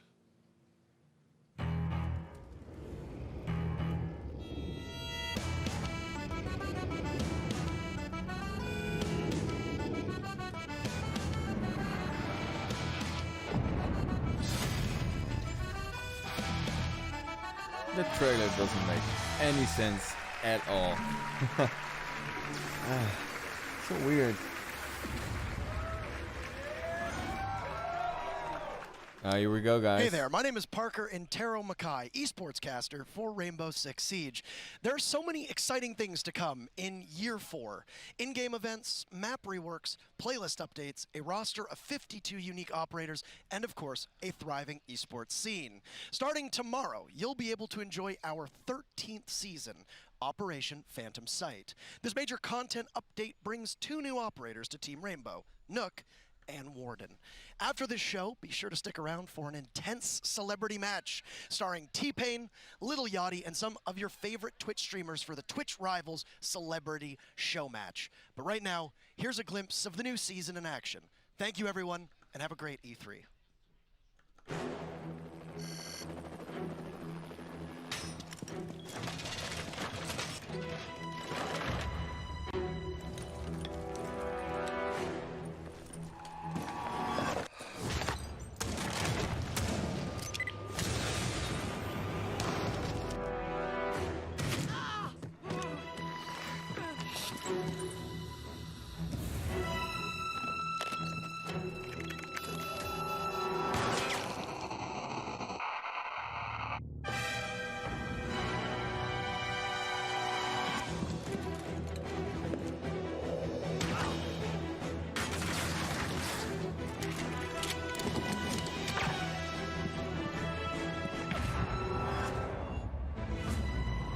So cinematic.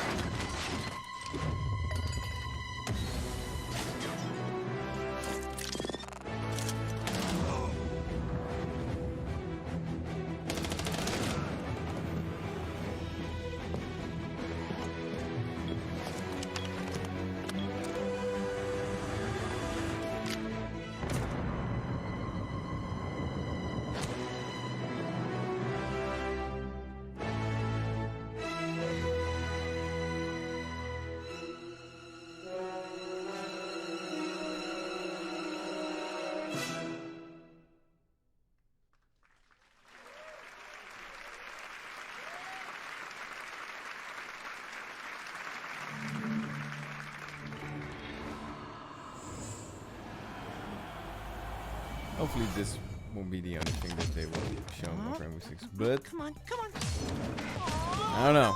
I don't know. Again? Yeah, that's what you get when you take on the Brawlhalla Master. These things are whack! 1v1 me, bro. For real! Yeah. I'll toast your buns again, sure. Want to choose a different character? Yeah! I choose me!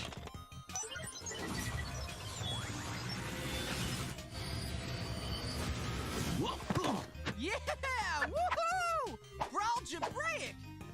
Oh, my burrito!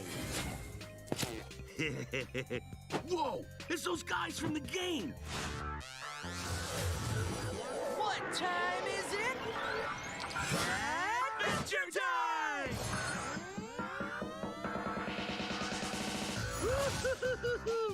Love that bacon hammer! All I do is win. Got him! Go for it, PB! Uh-huh, Princess Bubblegum gonna show you up! Homies help homies! This place has everything! Ha! Did somebody order a combo? Yeah! Woo! Mathematical! 25 million players! Dude, that's almost 25.5 million!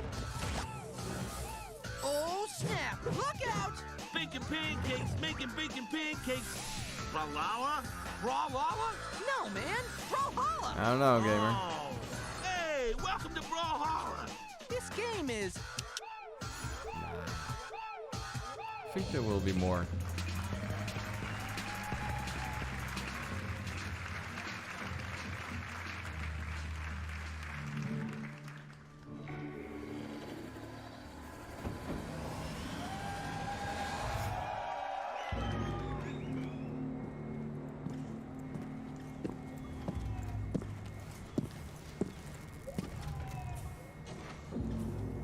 The only test of a man's worth is battle.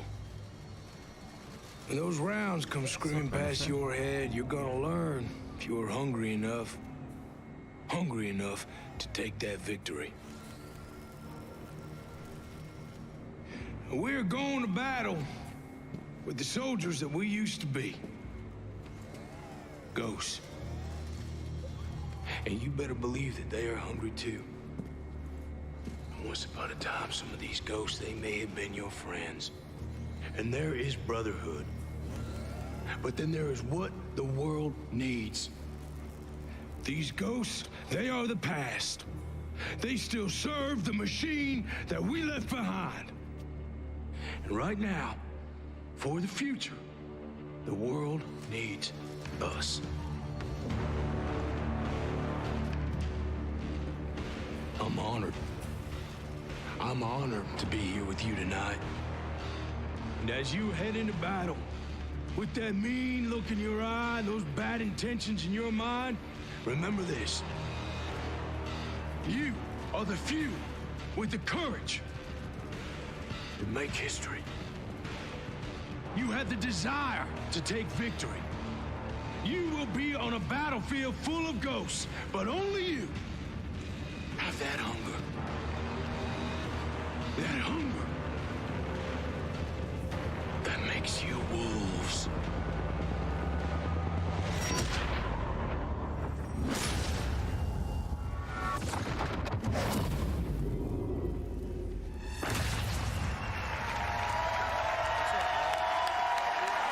Great point. All right. All the way. What's going on, everybody? Wow. Hey, I'm John. Good to be here. This is Bam Bam the dog. Thank you for having me. Thank you. That's cool. Aw. It's a real honor to be here with you guys today. Thank you. I love you too. Right on. This is awesome. This has been really great and exciting, and I'm really honored to be here. I'm enormously proud to be part of the development of this game. It was a pleasure to work with the Ubisoft team. You know, I've had the chance to play some pretty strong, tough men over the years. I've played a deputy fighting zombies, special forces soldier who lost everything. And now I get to play Cole D. Walker. He's a skilled former special operations soldier with his own sense of responsibility and his own moral code. He knows how things should be run. He loves his brothers, his fellow soldiers, but he is willing to do whatever it takes to complete his mission and take control of Aroa. Well, there is no briefing. There's no backup. You will not face a group of bad guys or a criminal organization. You will face an entire army. My army, the Wolves.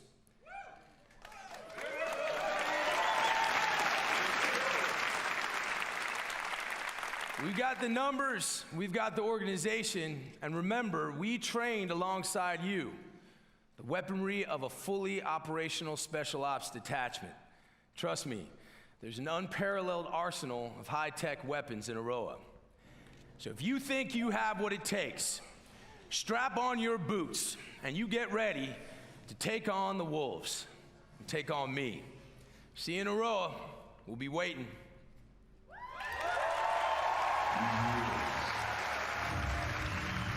Are perfect predators. They have the knowledge of their hunting ground, but we have the element of surprise.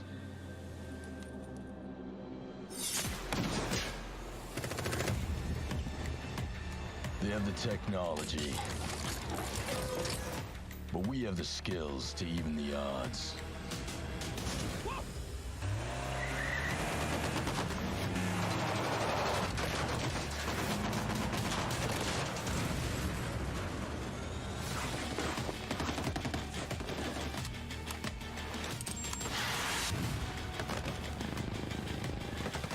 They have an army. We fight with our brothers and sisters.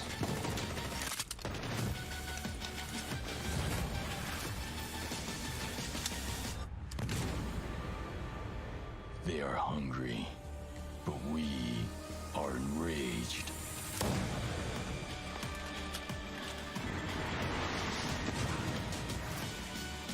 We are ghosts. And ghosts never die.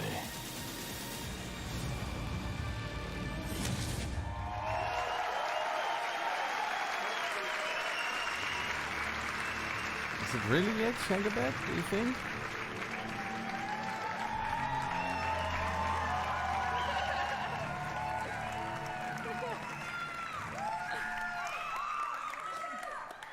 Hi, everyone. Being a community developer on Ghost Recon Wildlands and Breakpoint has been an incredible journey for me so far. When we first announced the game, you were very excited. And after discussions with members of our community, I today announce that with our post-launch plan, we will be bringing back our AI teammates for our solo players.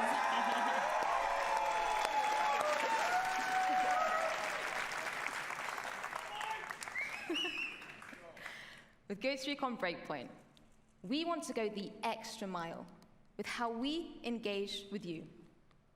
So I'm pleased to announce a brand new community program that will allow you to express and share your passion. Welcome to Ghost Recon Delta Company.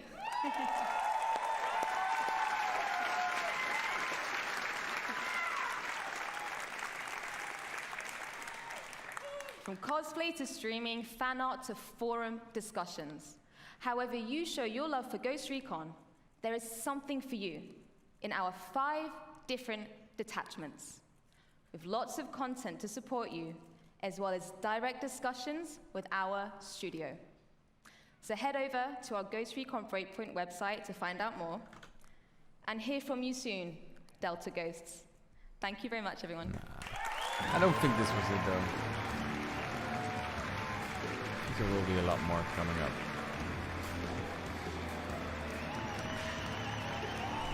At least, yeah. Thank you, Laura. Hello, everyone.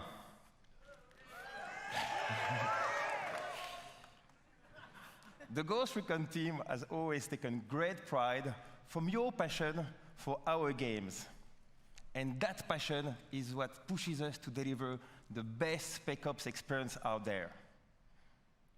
Behind enemy lines, you will be fighting the most dangerous enemies the Ghosts have ever faced, constantly testing your survival skills. Yes, we can't wait to welcome you in Ghost Recon Breakpoint on October 4th.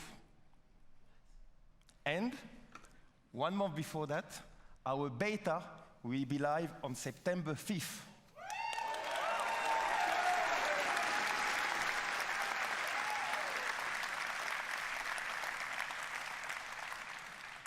You can register on our website right now for a chance to participate. Ghost Recon Breakpoint will be live for years to come. We've got your back. Okay, here we go. New content, free updates, and many surprises inspired by our community.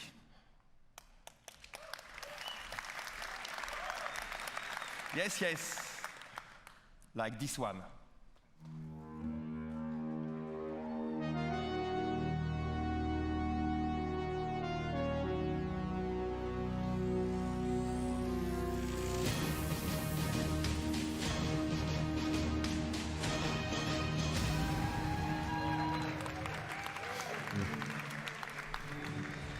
Another Terminator.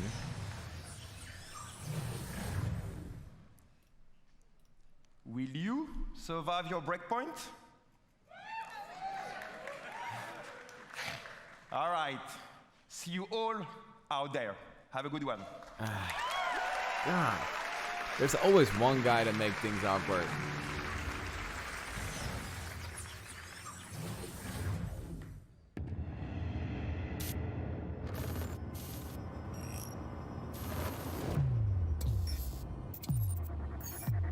What's this? Is this the rainbow? What?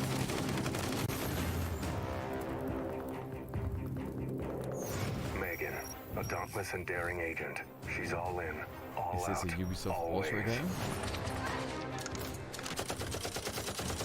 Montaigne, counterterrorism and rescue veteran. His best offense is his defense. Nomad, covert special ops team leader. A ghost on the battlefield. Caveira, highly skilled defending operator. Lightly armed, massively effective. Sam Fisher, elite covert operative. The lone wolf now hunts with a pack. When chaos strikes,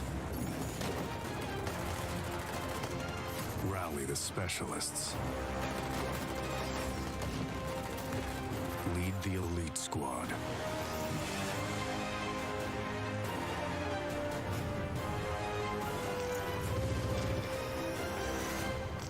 Pre-register now. Good.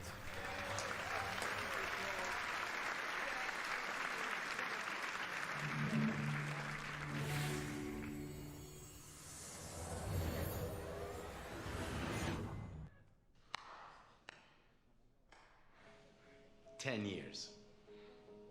10 years. That's a lot of dancing. We're exhausted. I know. But think of everything we've done. It's not for us, or for you, or you. It's for them, the players! We danced, and Silvio and his girlfriend got married. We danced, and our friend Jaden Rodriguez danced for millions, bringing together generations. That's right. We danced, and they set world records. Do you remember Carrie? Yep. Of course we do, because we were with her. Right. Yes. Dance is why we exist. And I know we're gonna have much more of these moments because dance is a force. It's transcendent. It unites and it shows us who we are. That's why Just Dance is more than just dance. Let's get out there and get ready for what's next. Of course, dancing. Always have tried to dance off.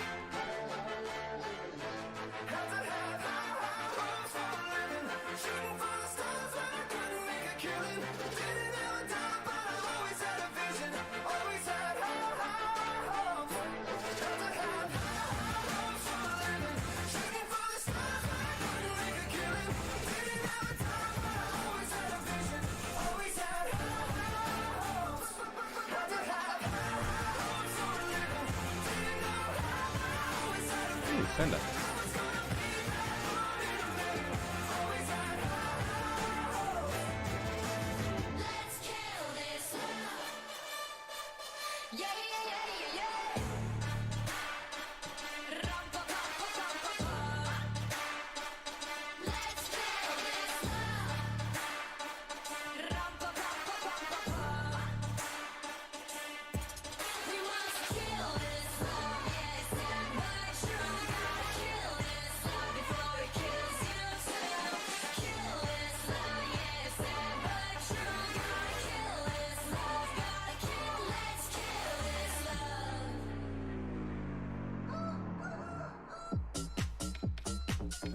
So weird. Always with the weird stuff.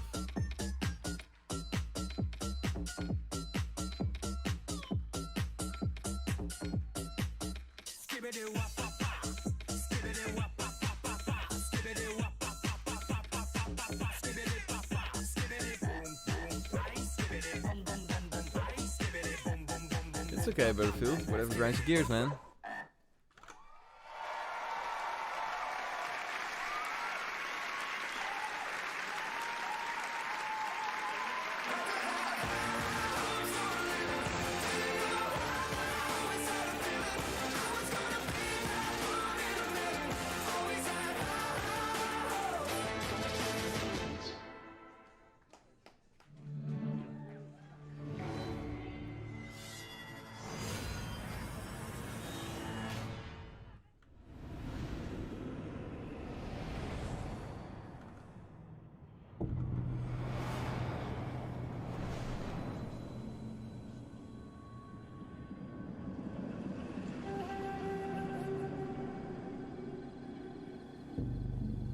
is an old tale about this village.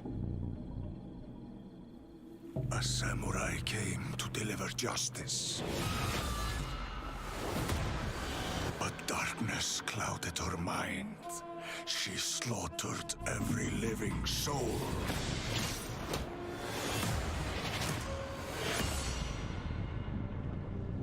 And became the spirit of death.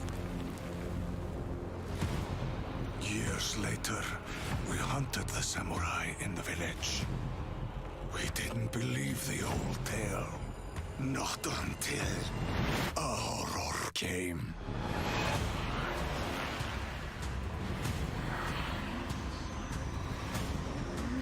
Spirits hungered for our souls.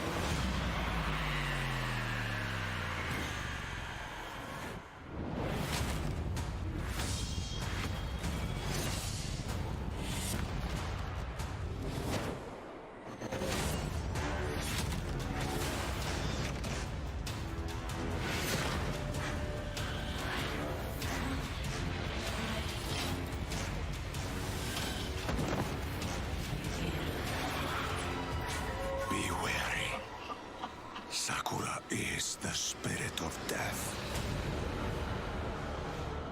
And she's brought a curse that will doom us all.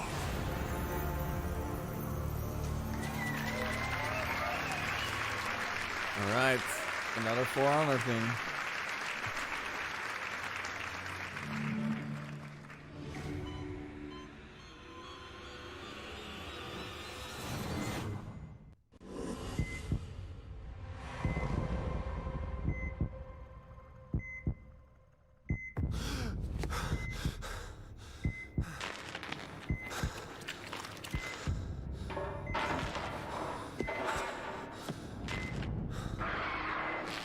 What's this?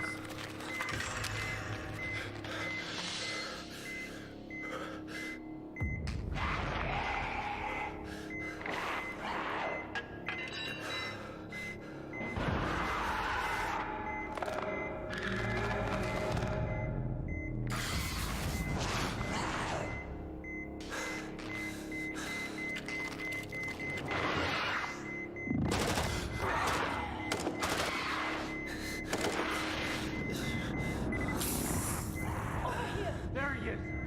We found him. Take him. I'll cover you. What? He's going into stasis.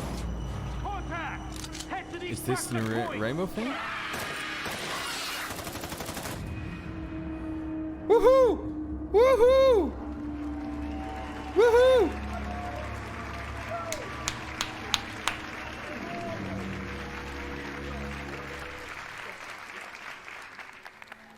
Hi, I'm Bio Jade, and I'm the lead game designer on the next Rainbow Six game.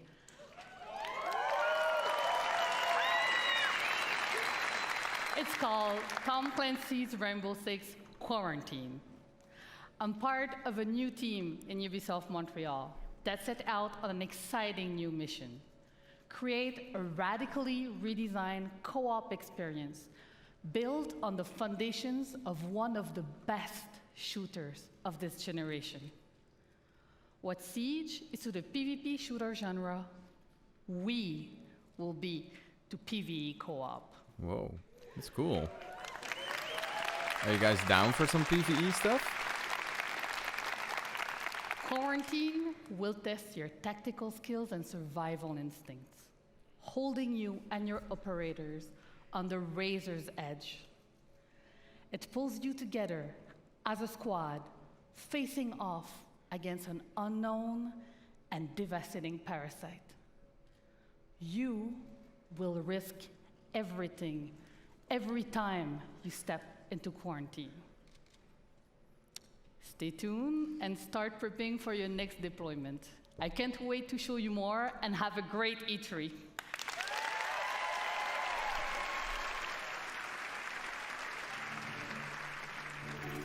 Alright, is this a new outbreak? Is this... What can we expect from it?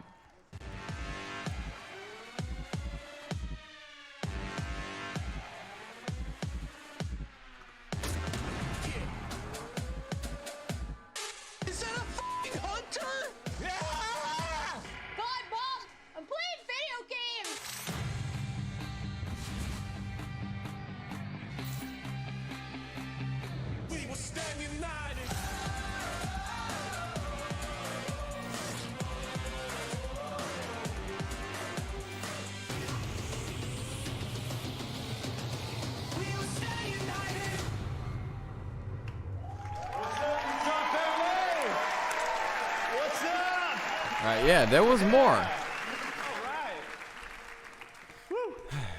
Prefer PvE than Gold, Limbo, yeah. At Red Storm Entertainment. Right.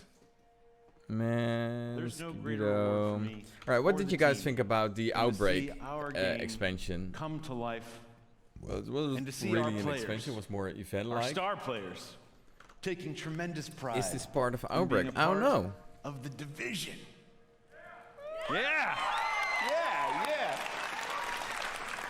Now, if you haven't had the opportunity to play the Division 2 yet, we would be thrilled to have you join our very passionate community, because I'm happy to announce that this week only, between June 13th and June 16th, the Division 2 will be absolutely 100% free for everyone to play. Free weekend. Always And great. there's no better Division time is to a great join us, game. I love it. as we're about to release the first of our major content updates. They didn't for show our that year much one though. journey. It was a great cinematic. A journey beyond very Washington, good. D.C. to But save not just a city, I don't know. but an Hey entire Tide, thank you nation. for joining. I would like to prefer something more like Rainbow Six Vegas. Yeah, I'm curious about that too, to be honest. More interested in that kind of stuff than like the Outbreak stuff.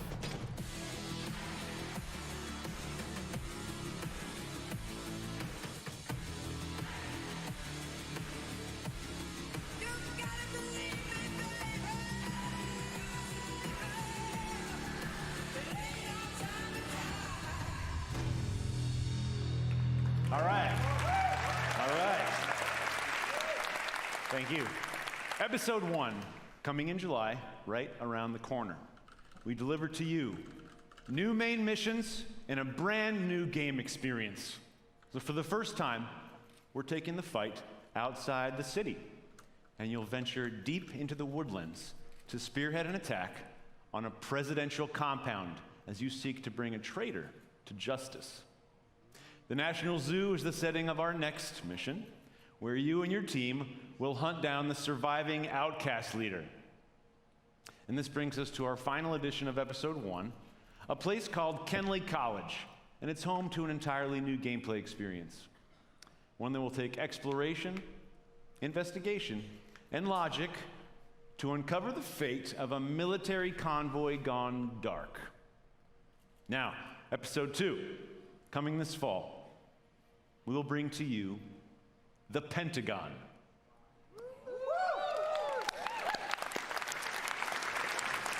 Once an impenetrable fortress, it has fallen to the Black Tusks, and its secrets are about to be thrown out into the open. You must do everything it takes to secure what lies behind the walls of this last castle. But this won't be the greatest danger you face in Episode 2.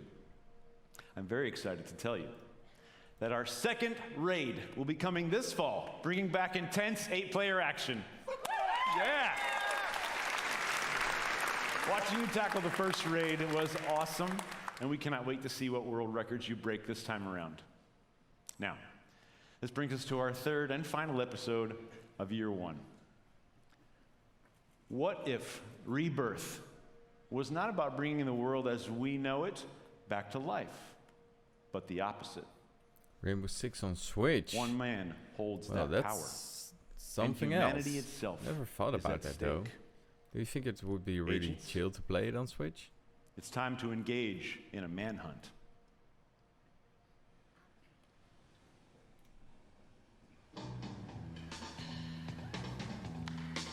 It's the time of the season when love runs high. In this time, give it to me easy. Let me try with pleasure. We had the training. We fought to protect the weak. But training doesn't prepare you to hunt someone you used to call brother. He has left us no other choice. If we don't stop him, there will be nothing left to save. Holy shit, what about that? Man. Woo! I can't wait for that. Okay, one last thing. As you might know, we have been working on a movie. It will be directed by David Leitch, starring Jessica Chastain and Jake Gyllenhaal. Well, today, I'm proud to announce that we will be making the Division movie with Netflix. More to come on that in the future. Well, Thank you Netflix. very much. Thank you. Like that. When people do stuff on Netflix and not like on HBO or Amazon. Because everybody has like Netflix.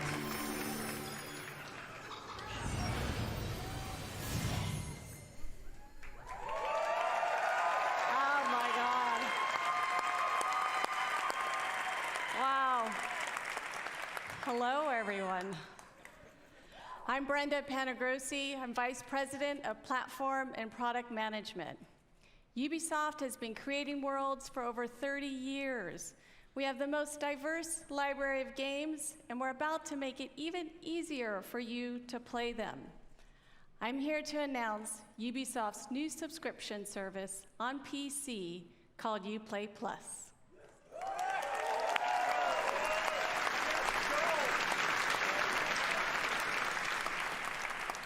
You'll get earliest available access to new games, including the premium editions with all their additional content.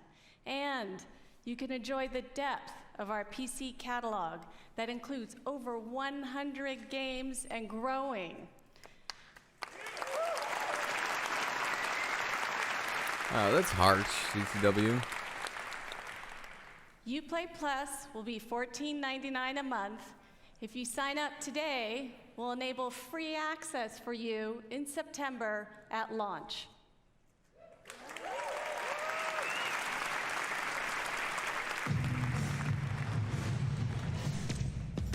Let me know if you ready to get dollars, holla, cause we wildin' out. If you want it ready, steady, go. Fight the good fight because this is war.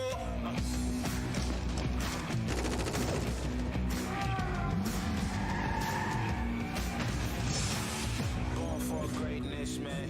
Born for greatness, man. Born for greatness, man. Let me know if you ready to get dollars, holla, cause we wildin' out. If you with it, ready, steady, go. Fight the good fight because this is war. This is war. This is war. This is war. This is war. This is war. This is war. This is war. This is war. This is war. This is war. This is war.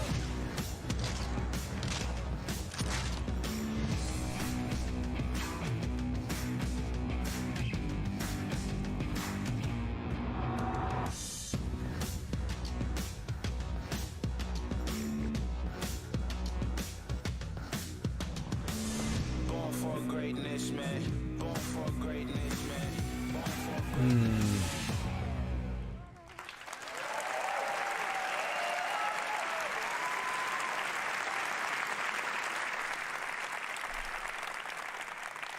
Wherever players are, we want to provide access to our games and services. I'm pleased to announce that in 2020, Uplay Plus will be available on Stadia. All right. Google Stadia. Stadia is the new generation gaming platform where you could play our Stadia games from any device. A special thank you to Phil Harrison and his team. This is the beginning of our partnership.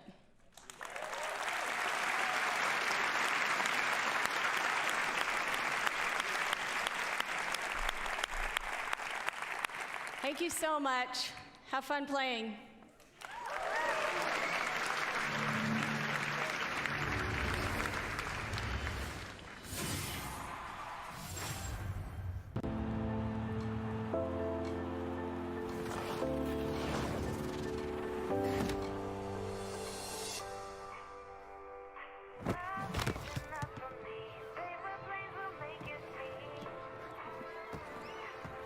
Simplicity, we kinda rock the spot.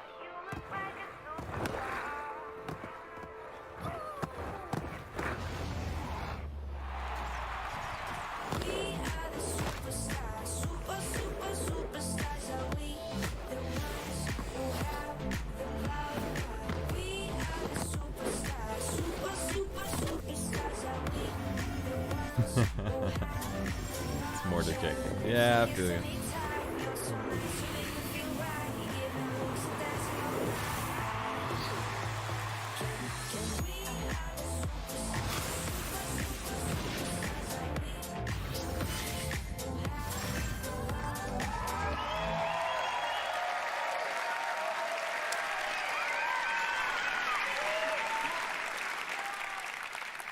Hello, future champions. My name is Stefan, and I'm a proud member of the Roller Champions team.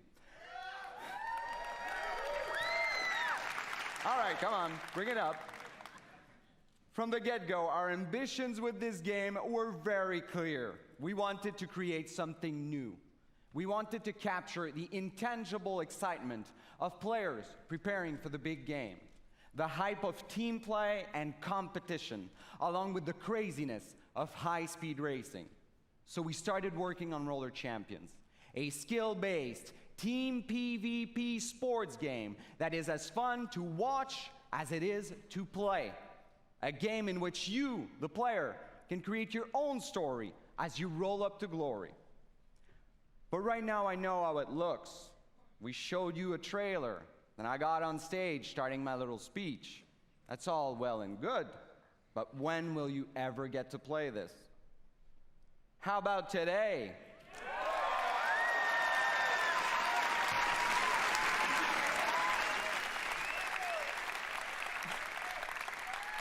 That's right. When we're done here, I want you to head over to Uplay on your PC to download a pre-alpha E3 demo of Roller That's cool. Champions. I like when Play they the put heck stuff out on of it directly for the next from, few okay, you can days. download it right and when now. you're done, head to the forums to tell us what you thought.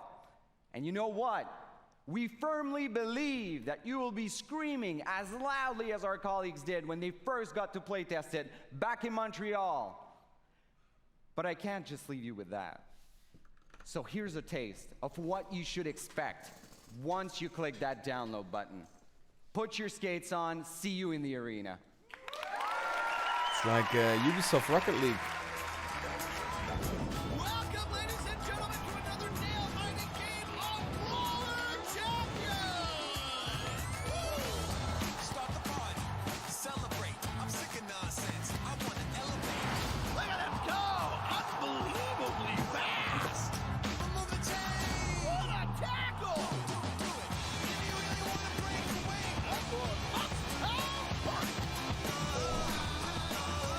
Well, you have to pay for Stadia and extra money for Ubisoft Plus 2.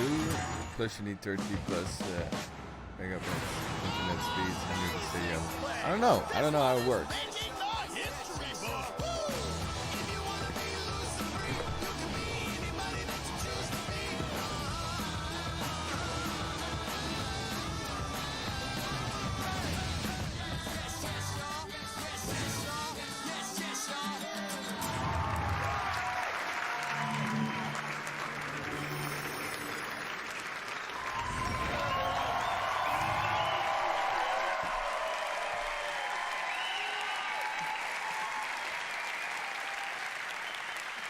So first, I want to say thank you to... Thank you. So first, I want to say thank you to all the Ubisoft teams around the world for your talent and energy. You know, congratulations for another great show.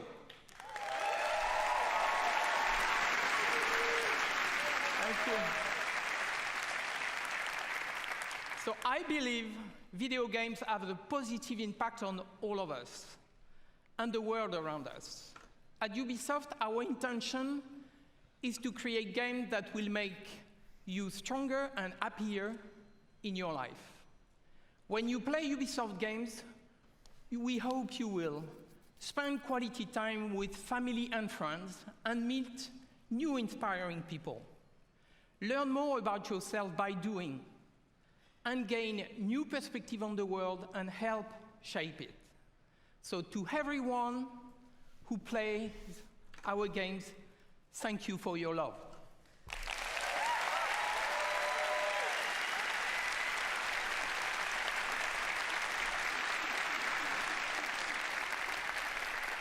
You push us to always do better and go further.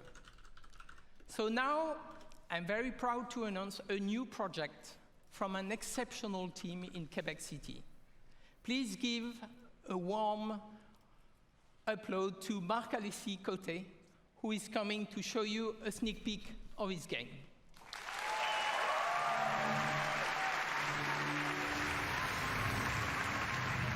Thank you so much. Thank you. Hello, everybody. Over the last 10 years, I've had the chance to be part of an incredible team that has always pushed the limits of Assassin's Creed and shown us different periods of our past. Oh.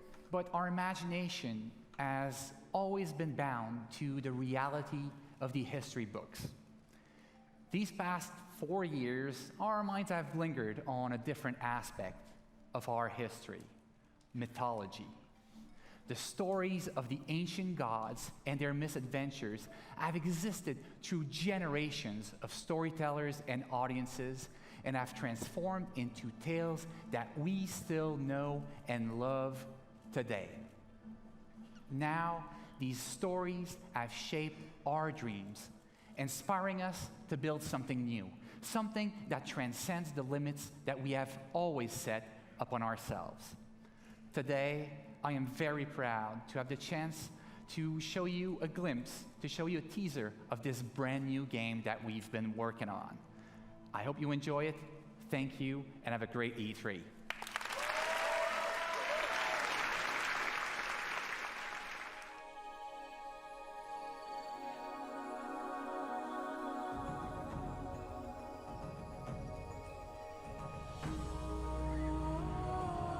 When heroes need help, they turn to the gods.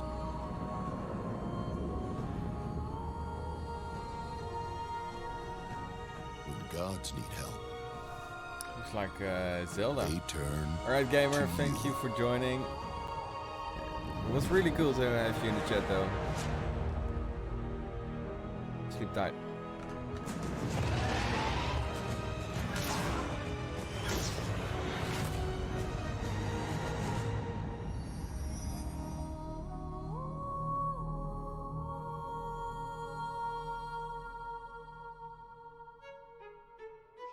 Here we are.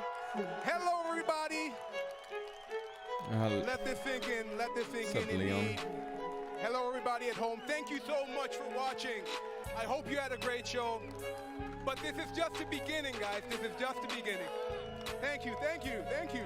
Alright, that was it, I guess. This is just the beginning. We are here outside of the Orpheum Theater, live from the Pro Zone. They're now going to do like a show match, Rainbow Six Siege, T-Pain against Lil Yachty. We have our two new best friends, T-Pain and Lil Yachty. Yachty. We got some other streamers, so let's do this shit.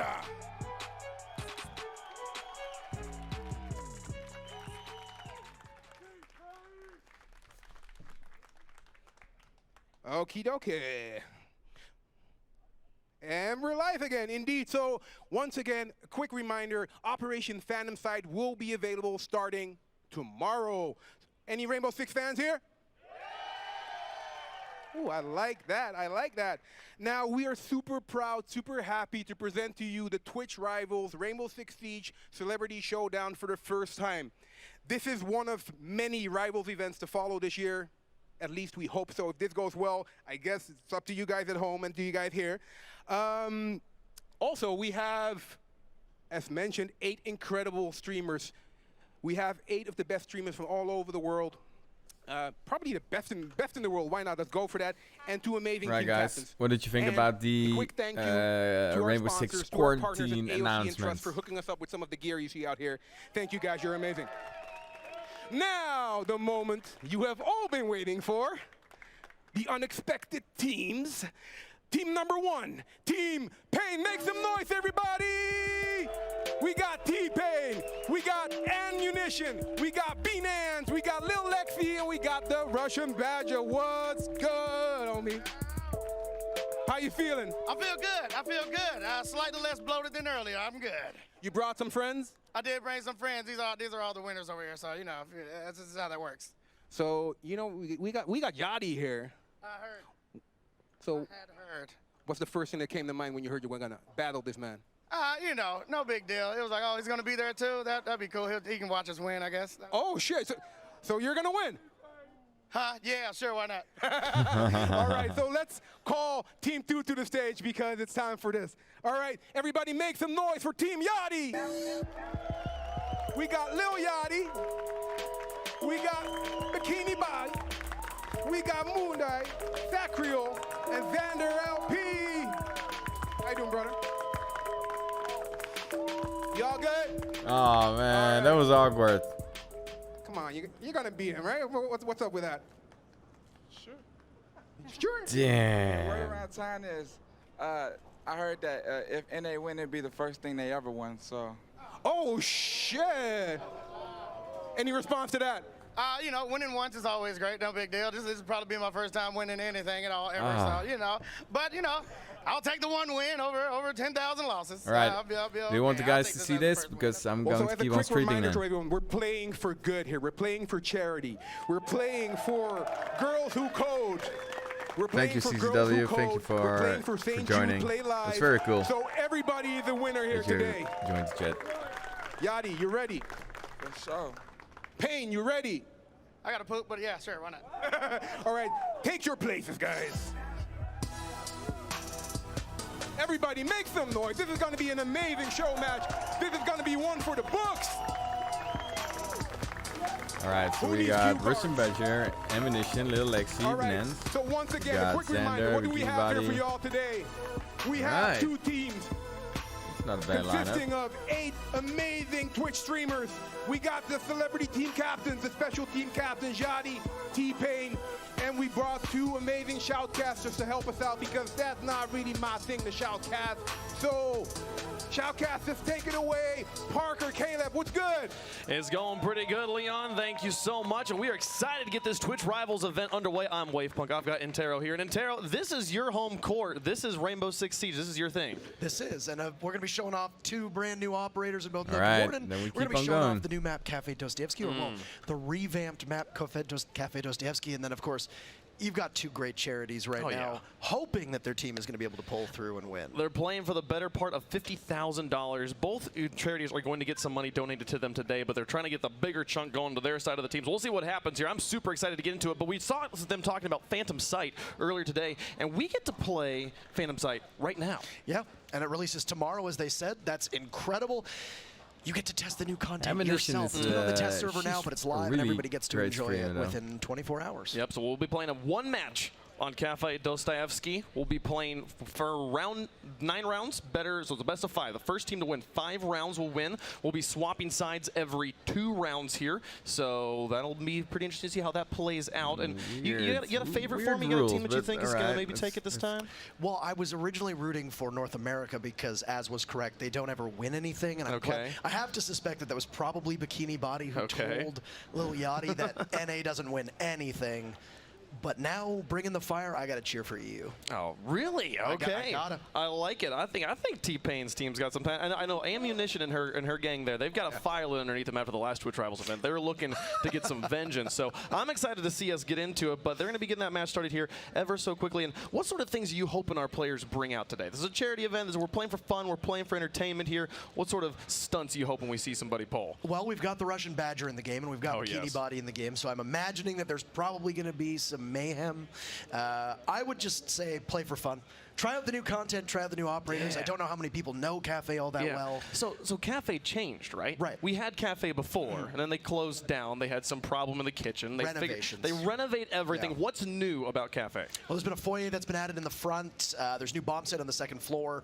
They added a bunch of extra room up on the 3rd floor as well. I really Still loved only one the bathroom reworked Cafe Dostoevsky. in the map. It's So if you're so good. It's a facility for consuming I don't know food. if you guys already played it on Is it like TTS, but one stall damn. bathroom? room it's or like all the way on the top. Sorry that not I exactly ever badged. How many 3-story maps The, are there in old Siege? Is that cafe. standard for Just Siege? this to have stream. three The different exact levels? number. 3-story is pretty common. There's a lot of 2-story maps, 3-story maps, a couple 4-story, but not that many. I mean, this cafe is a big map. It's going to be defined by its verticality. For those that are unfamiliar with Siege, you know, you've got a lot of soft destructive capabilities. You can shoot through floors, you can shoot through walls.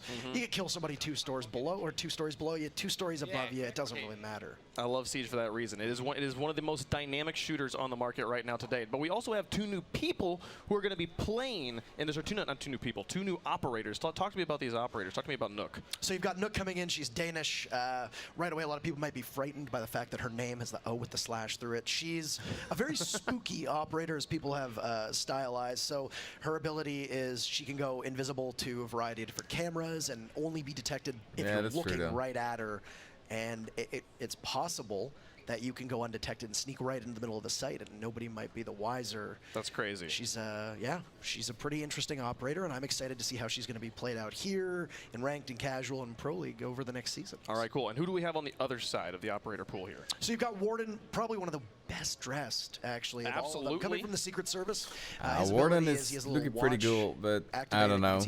I don't think flashes, both of these operators will be and is able to negate a lot of different during pushes any pro that league come matches. from certain attackers who have abilities that are meant to hinder your ability to see where a plant is going down if you're planting the diffuser. Ubisoft is kind of anticlimactic. Awesome. I like the new announcements. The new I'm not entirely Rainbow certain Six announcements. if it does. It was already being leaked. You know what's kind of weird? We're like, oh, phones, right? Like they do everything almost except call people now. Like they can still call people, but you don't use them for that. And it's like I feel like watches are going that same direction. But T-Pain on your screen there, they are going to be. I'm super excited to have that guy here, and Lil Yachty as well. Of course, all of these individual streamers are streaming their own perspectives too. Yes. You know, in normal Twitch Rivals events. This is a Twitch Rivals event, which means every single one of our competitors is live on Twitch right now. Use the Twitch Rivals extension to go check them all out. I'm sure they would all love it. That does mean T-Pain and Lil Yachty, also are streaming their perspectives live on Twitch. That is correct. If you want to go see how T-Pain plays, if you want to see how Lil Yachty plays, go check them out. I'm sure they would appreciate your company in chat. So I'm excited to get this one underway. And we'll be getting there as soon as we possibly can. But there's been dude, this has been such a cool day. It has. We've seen so much stuff. That new Rainbow Six Squad, Elite Squad game. Yeah. That looks pretty dope. And also Quarantine 2. I can't wait to see what happens from Quarantine. Looks like it's based off of Outbreak when you had the zombie mode just a couple seasons ago. I want to play it, but we're here doing this now. Yeah, I want to play as well. I know what I'm doing tonight. I'm going home and I'm downloading Roller Champions. I'm grinding that as much as I possibly can. That game looks insane. I can't wait to get into it. But here's Britfield all the says, competitors on the screen. Again, every one of them live on Twitch right game, now. but I'm it's sure you can go root for them and see their perspectives. It's one of the coolest things about Twitch Rivals. The thing that makes Twitch Rivals different from other sorts of video game competitions is that everyone's live, which means every single perspective is viewable. If you're like, man, I really want to see I think it's a good thing they donate stuff to do charity, but competitive environment. But it's also, I don't know. I think it's a good thing, and I think it's good for Rainbow Six. They have this directly after the live stream, so people get to know Rainbow Six, but it's a long time taking from starting the game. A lot of people are tuning out right now. You've got a lot of humor mixed in there. You've got a lot of people who are also going to be trying, I think, pretty hard to try and bring some justice to their region and win some money for charity. Definitely want to make that happen. And we are waiting on one player to get into the lobby. We're not stalling for no reason. We do want to get into the gameplay as much as you guys do, I promise. So we'll get there as soon as we possibly can. Talk to me about what the strategy is going to be on the macro level for these teams, because they're playing a map that they're not familiar with. No, like we've got some very experienced shooter players here, but none of them have played on this new Cafe Dostoevsky. What's going to be the strategy?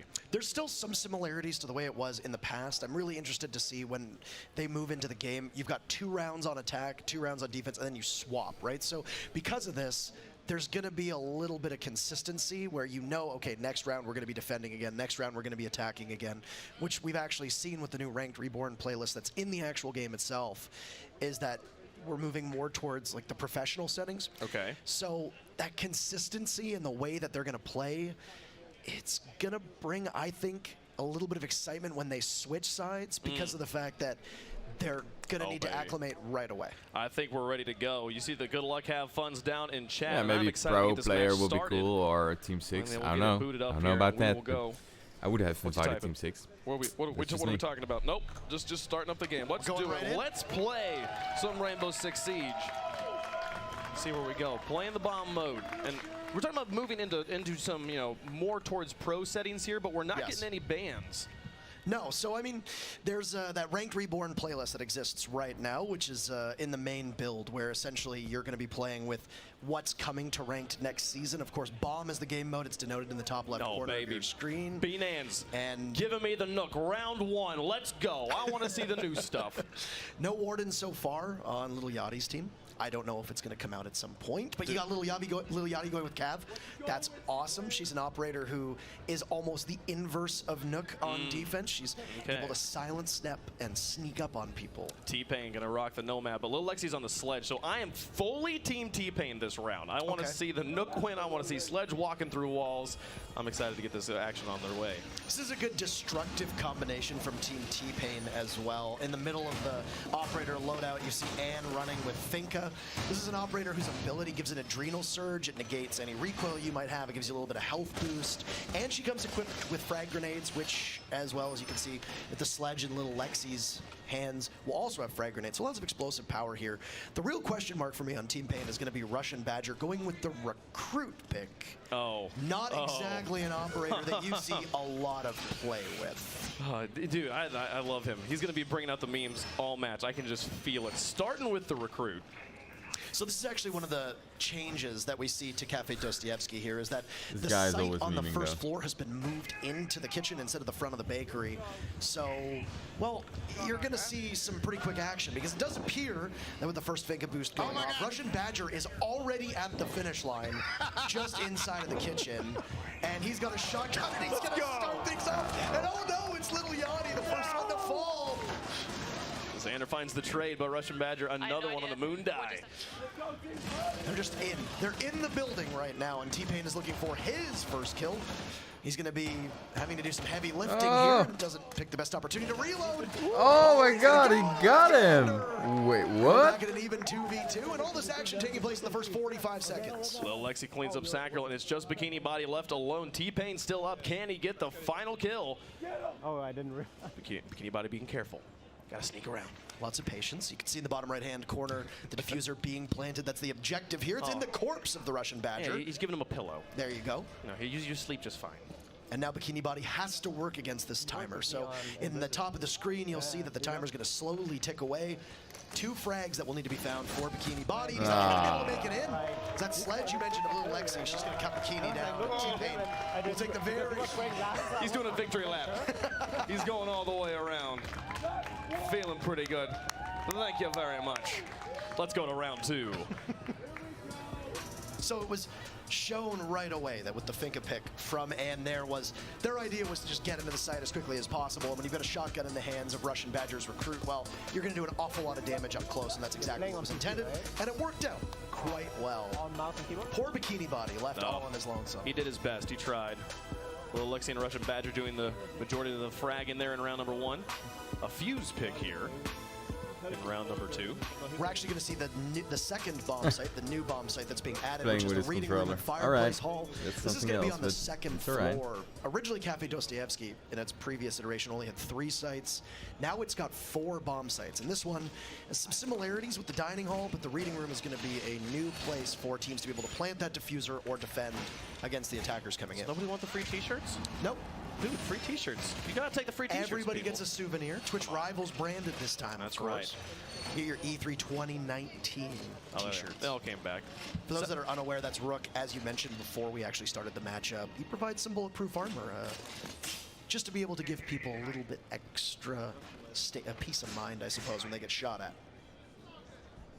As they're finishing setting up here, just a reminder to everybody, we're playing for charity today. St. Jude's Children's Research Hospital and Girls Who Code each be receiving some portion of $50,000 determined by the results of this match in a single game, a best of 9.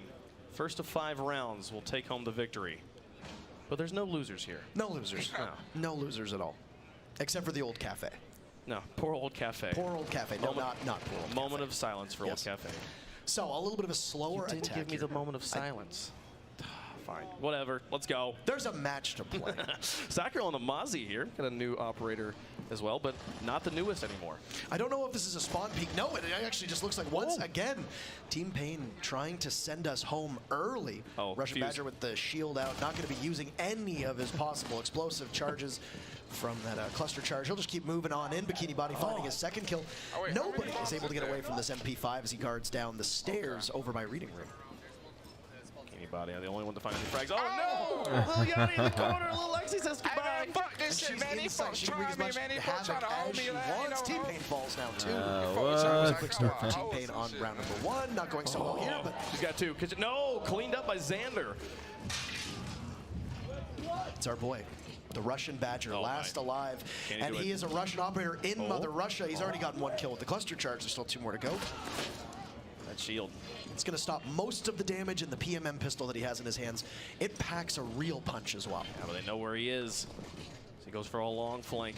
Now he is a 3 armor, so he makes an awful lot of noise. He also moves at the slowest speed, but he still has 2 of his abilities left. So his gadget essentially is a grenade launcher that fires these pucks of grenades out and can deal quite a bit of damage. He's going to be confronting Bikini Body in just a moment. No, Bikini Body on the back, and they'll finish him off. Bikini Body having a great round there. But Lil Lexi winning the battle of the Lils here in round 2. We'll see if Yachty can find revenge. So Bikini Body's strategy was to just hide in the most obvious place possible, just around the banisters, and then wait very patiently. Ahead in round 3, we do switch up sides, tied up at a round apiece right now. So that's correct. This is what we mentioned about that side switch. So it's going to be Team T-Pain who, after 2 attacks, split their first go at it. They're now going to be on defense. And it looks like they'll go to Cocktail Lounge upstairs. This is a site that got completely overhauled. It used to be a nice big open strip, and Russian Badger's my favorite person in the world right now. We got Tachanka coming on out, locked in and ready to go. Who's T-Pain playing? Affectionately referred to as the Lord. The Lord. And if you're running the Tachanka, you got to run the shotgun, preferably suppressed. Okay, we'll well, exactly I don't know. I don't know what to say about this match, though. It's something what is else. Called the sausage. What do you guys think about this? He's ready to go so far. Tachanka. Now, for people who don't watch Rainbow Six, he tends to be the most well-known of all the operators. Probably a bit of a meme in the community. He has a turret that you anchor down and then just sit and wait. Very stationary, and while most people know where you're going to be, you can return fire, but it does have a pane of glass that prevents you from taking any damage to the head. And this looks like it's going to be a good old-fashioned spawn peak for the Russian Badger, getting as much content as possible. Now, if you are someone who just tuned in and you play a lot of Rainbow Six Siege, and you're like, what are they doing? How are they on Cafe here, and why does it look different? We're playing on the Phantom Side patch that comes out tomorrow. Be sure to be playing the game. It's at a great degree of difficulty putting down this turret, and I think the spawn peak with the pistol is not exactly the wisest of ideas. But he's gonna find one. Oh my goodness. Onto Bikini Let's go. Body. Absolute embarrassment. That's gotta hurt. That helmet, man. He's back at it, and he's just gonna maneuver around. See, because of the way that Cafe plays, verticality tends to be the name of the game when it comes to Rainbow Six, right? You've got all the different floors you can attack through walls and such. So if you know that they're going to come from that first floor, well, you can be ready. And it's Sacriel, actually, who's ready, who finds Russian Badger down inside of the cafe entrance. And that's it. We're back. Oh, really? I didn't know that. He's had enough of the memes. He takes a lot of damage in the process, though. The Lord has spoken. He's not very convincing this time. Xander finds T-Pain.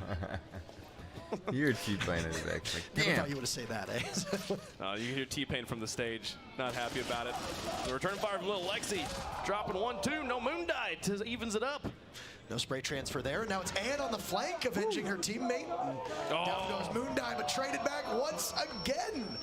Here's an operator that has the ability to bring you back to life with a stim pistol, and Ann will get a second chance now, as Little Yachty is the one running if you got your own charm. Shield with Sacriel not too far off, so a much slower pace than we saw from Team Pain. Yeah, but Little Yachty has the majority of the health on his team. He's going to have to find some frags here.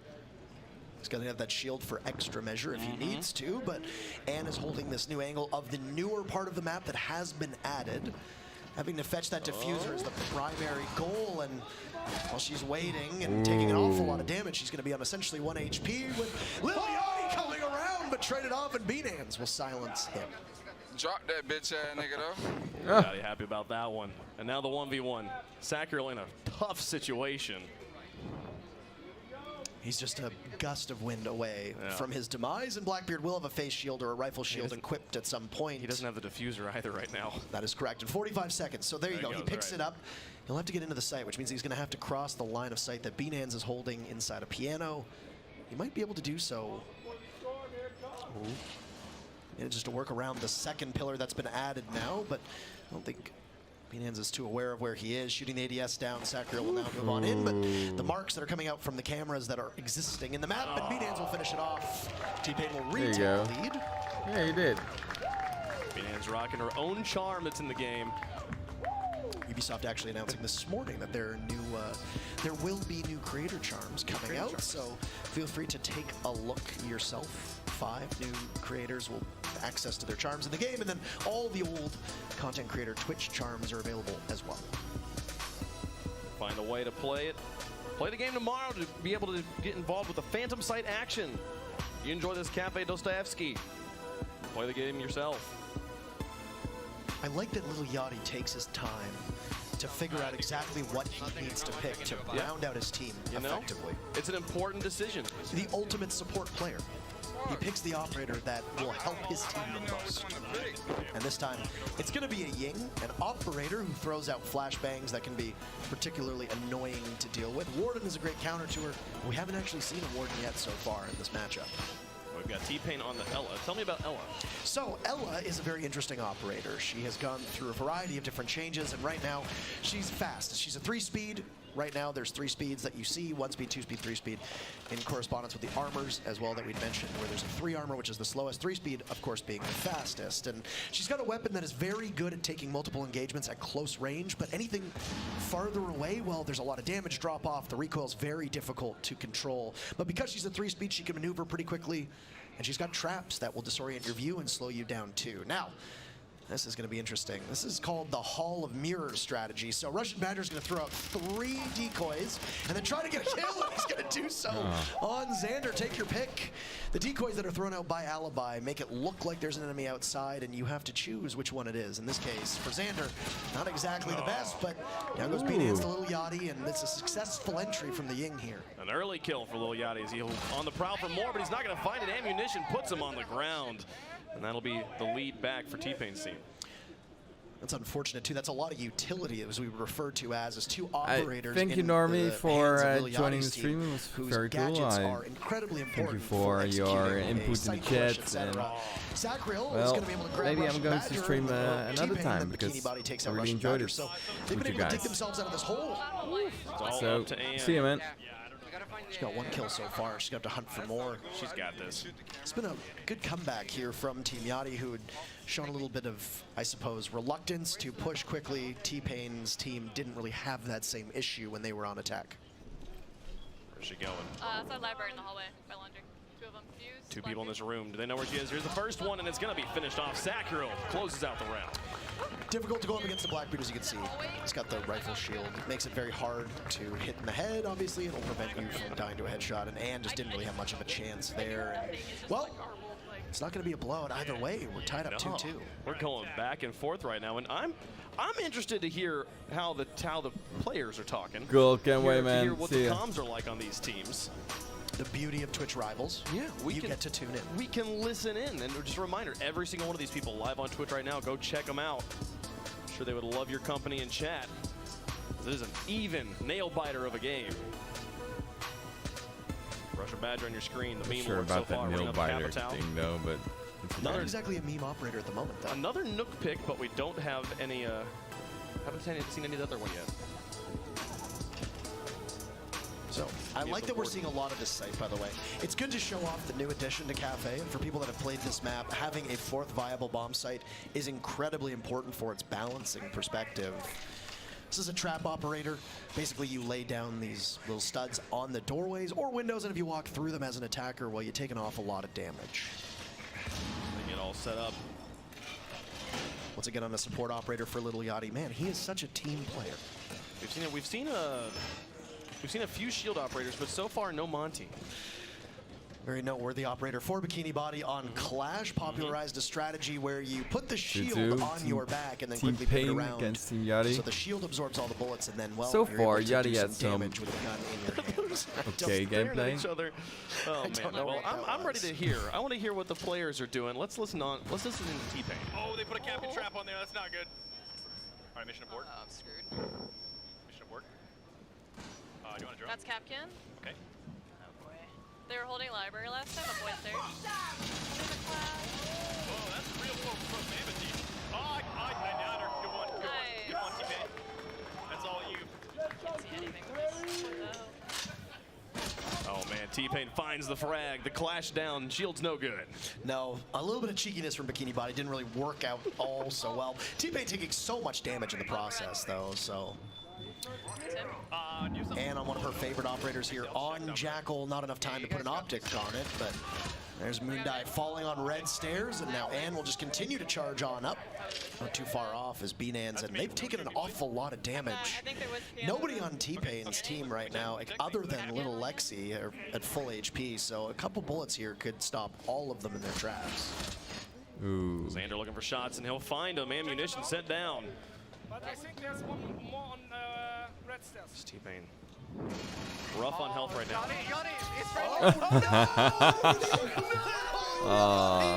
So painful.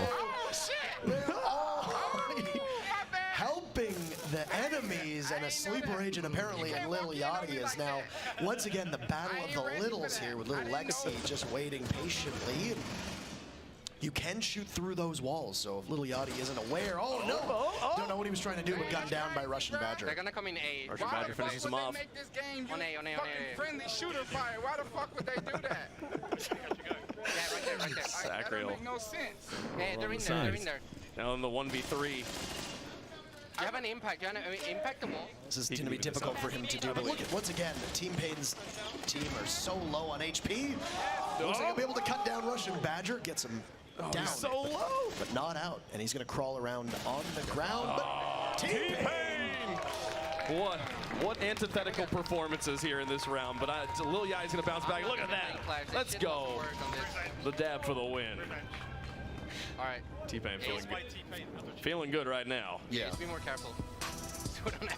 So they've been going back and forth, as they also have on side swaps, and so as you've noted, now that we're in round 6, Orange Team, Team Lil Yachty back on defense. So, as some speculated, maybe this could be a blowout from either team. Not the case at all. And everybody's pulling their weight. I mean, you don't get to see the scoreboard, but we can, and basically everybody is within the same range of each other. We only play 9 rounds. That's correct. We're in round 6. We got 3 rounds left after that. Like, it's crazy how this is coming down to the wire. Yep. You've been seeing a lot of Nook recently, but you haven't seen any Warden yet, so... I want to see that Warden man. I want to see the best-dressed man in all of Rainbow Six make an appearance. So, here's another trap operator for you. This is Frost, being played in the hands of Lil Yachty. Now, he's got 3 welcome mats, and essentially what they are is gigantic bear traps. And if you step in them as an attacker, well, you are in significant trouble. You are downed, and you'll rely on a teammate to be able to get you back up. It's great for stopping the rushes that we've been seeing from Team T-Pain. I have another reinforcement. Might you want to? Got a little Lexi on the sledge. Yes, I do it. Russian Badger, I believe on the Nook. We can't hear you through this. I think they are really fast. Yeah, they play super aggressive. He's still just putting up the defense, you know. It's another tool that the defenders have at their disposal. Essentially, you can barricade doors and windows up and slow everybody down. And sometimes at higher levels, it might actually work against you because it does box yourself in. So we'll see. But Russian Badger, once again, this man is breaking every land speed record to be able to get inside the building as fast as he can. And he's just going to get gunned down. Oh, Bikini Body almost gets all of them. He's fine. Oh, no, now he's dead. There's Sander. Not enough coverage for Russian Badger, who you got to give the man some credit. He got in quickly, but he'll get eliminated pretty quickly, too. T-Pain on the glass. Recently nerfed a little bit, but still the sniper. Absolutely. Used to be able to see through smoke in every single way. Now he can see through smoke if he stays immobile. So. But Lil Yachty here playing inside of this train car with the shotgun in hand. If he's got his traps down too, then this man's going to be able to have so much coverage. Doesn't appear to be the case. T-Pain's just going to wander on in though, and around this marble banister. Can't see anything at all. Gonna get some marks, and down goes little Lexi. So, once again, you have Team Little Yachty taking the lead in terms of operators. And T-Pain will soldier on. He's got a goo mine in his heel, which makes it so you can't run. You take a little bit of damage. Where? He'll Top pull or it bottom? out, but well, Xander knows that the smoke is coming, and T-Pain appears to be a bit confused, and Xander will get B-Dance for his trouble, but the wall, it looks like T-Pain will be able to do a little bit of damage, and Xander will walk away a little worse for wear. How about I just run? Xander dropping down. Let's just do that. Oh, T-Pain. He's going to be left alone. Can he clutch the 1v4? Can it happen? Come on, T-Pain. Not exactly an operator you want in this particular instance, but it does look like it'll be a game of cat and mouse between him and Little Yachty. And Little Yachty's got the shotgun in hand, but neither able to hit any shots here, Wave Punk, at all. He's back up. Can he find the shots down the hole? Look for him. Oh! Wow, that's cool. He can do it.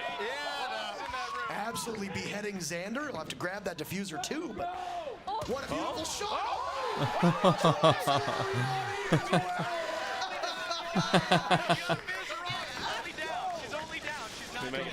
Can he make it? Kill her, finish her off. He's got to finish her off. No. I'm looking at you. Oh, no, they're coming up the stairs. No, up the stairs. Oh. But he got the kill. He finished off Little Yachty. Bikini Body won the round. I got nervous. Great. You did fantastic. I got nervous. These teams are not able to shake one another. Stim pistol in hand could have possibly given some life to T-Pain, and then knifed him anyway. It's a one-hit kill.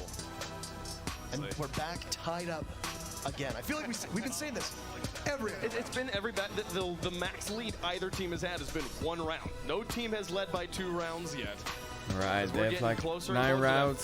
They played for 6. For all the well, marbles. Curious about Now who's what going needs to to win. happen is North America needs to be on the precipice of winning and then choke, and So EU needs far, to win, as is tradition here. So we'll see if the prophecy been will an fulfill odd match, itself, though. and that'll give Team Yachty the opportunity to walk away with the win. As we noted a couple times, there's no losers here. Exactly.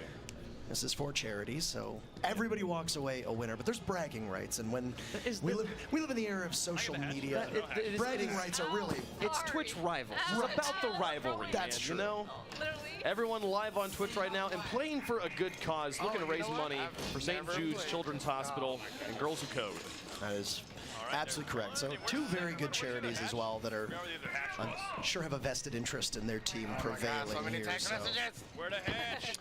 this is if you were to play this game seriously and you look at the lineup of Team Yachty, this is a very interesting lineup. You got a shield operator, you got 2 shields, so look at Sacriel running the Blackbeard, and then once again, we mentioned this Finka in the very first round. It gives you the boost. T-Pain having some difficulties where to put down this Black Mirror, but that's okay. He's upstairs all on his lonesome. We got this. Bikini Body. All right, well, Will you one. rotate, Hannah? Back here on the What's that? shields, playing with Little Yachty right now on the outside. What'd you ask? For you to It's one of the rotate? newer operators prior to, actually, that was in the hands of Lil Yachty in Gridlock. Okay, sorry. Bikini Body might actually become the very first victim here. As Russian Badger waiting very patiently. Oh no! The shield. This is very dangerous, and he's going to get completely flushed to finish off. Oh. The 2 memers in a collision course downstairs in the bakery. I think it was Russian Badger sent over his comms. He was going to be looking for a nice Can you brioche like bun. think me? What is on? Now, that's actually a good opportunity to see what Finka does. She can actually bring you back from the dead, very similar to Doc does on defense. If you get down her ability, Adrenal Surge, it gets you back up off the ground. Okay, we got Ammunition left. Ammunition over there on the stairs. I got a ninja bag. Left now on the 2v5. Oh, Lil Yachty caught in the bear trap, so he goes for broke. Where are they? And B-Dan's will be able to get this finish if she wants to, with Anne doing her best as well. White stars. Finds the knife kill on Bikini Body. Yeah, right there. No team has won 2. Oh, no way. No way. 2v2. Beautiful double kill from Anne there inside of reading. Tough position now for Moon, who does have the SASG. That was the shotgun that we saw being run from Tachanka earlier. There's an awful lot of damage up close, but has quite a great deal of recoil too, and has Sacriel not too far off, so both of them are just essentially knocking on the door of this site. Damn. And they do hold the diffuser as well, so if they need to, they can possibly get this objective down.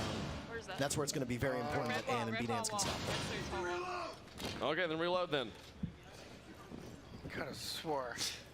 showing off the destructive capabilities here. So but all of these walls, actually, that separate Sacriel from the train car, you can shoot through those walls completely and expose the opponent behind it, be you an attacker or a defender.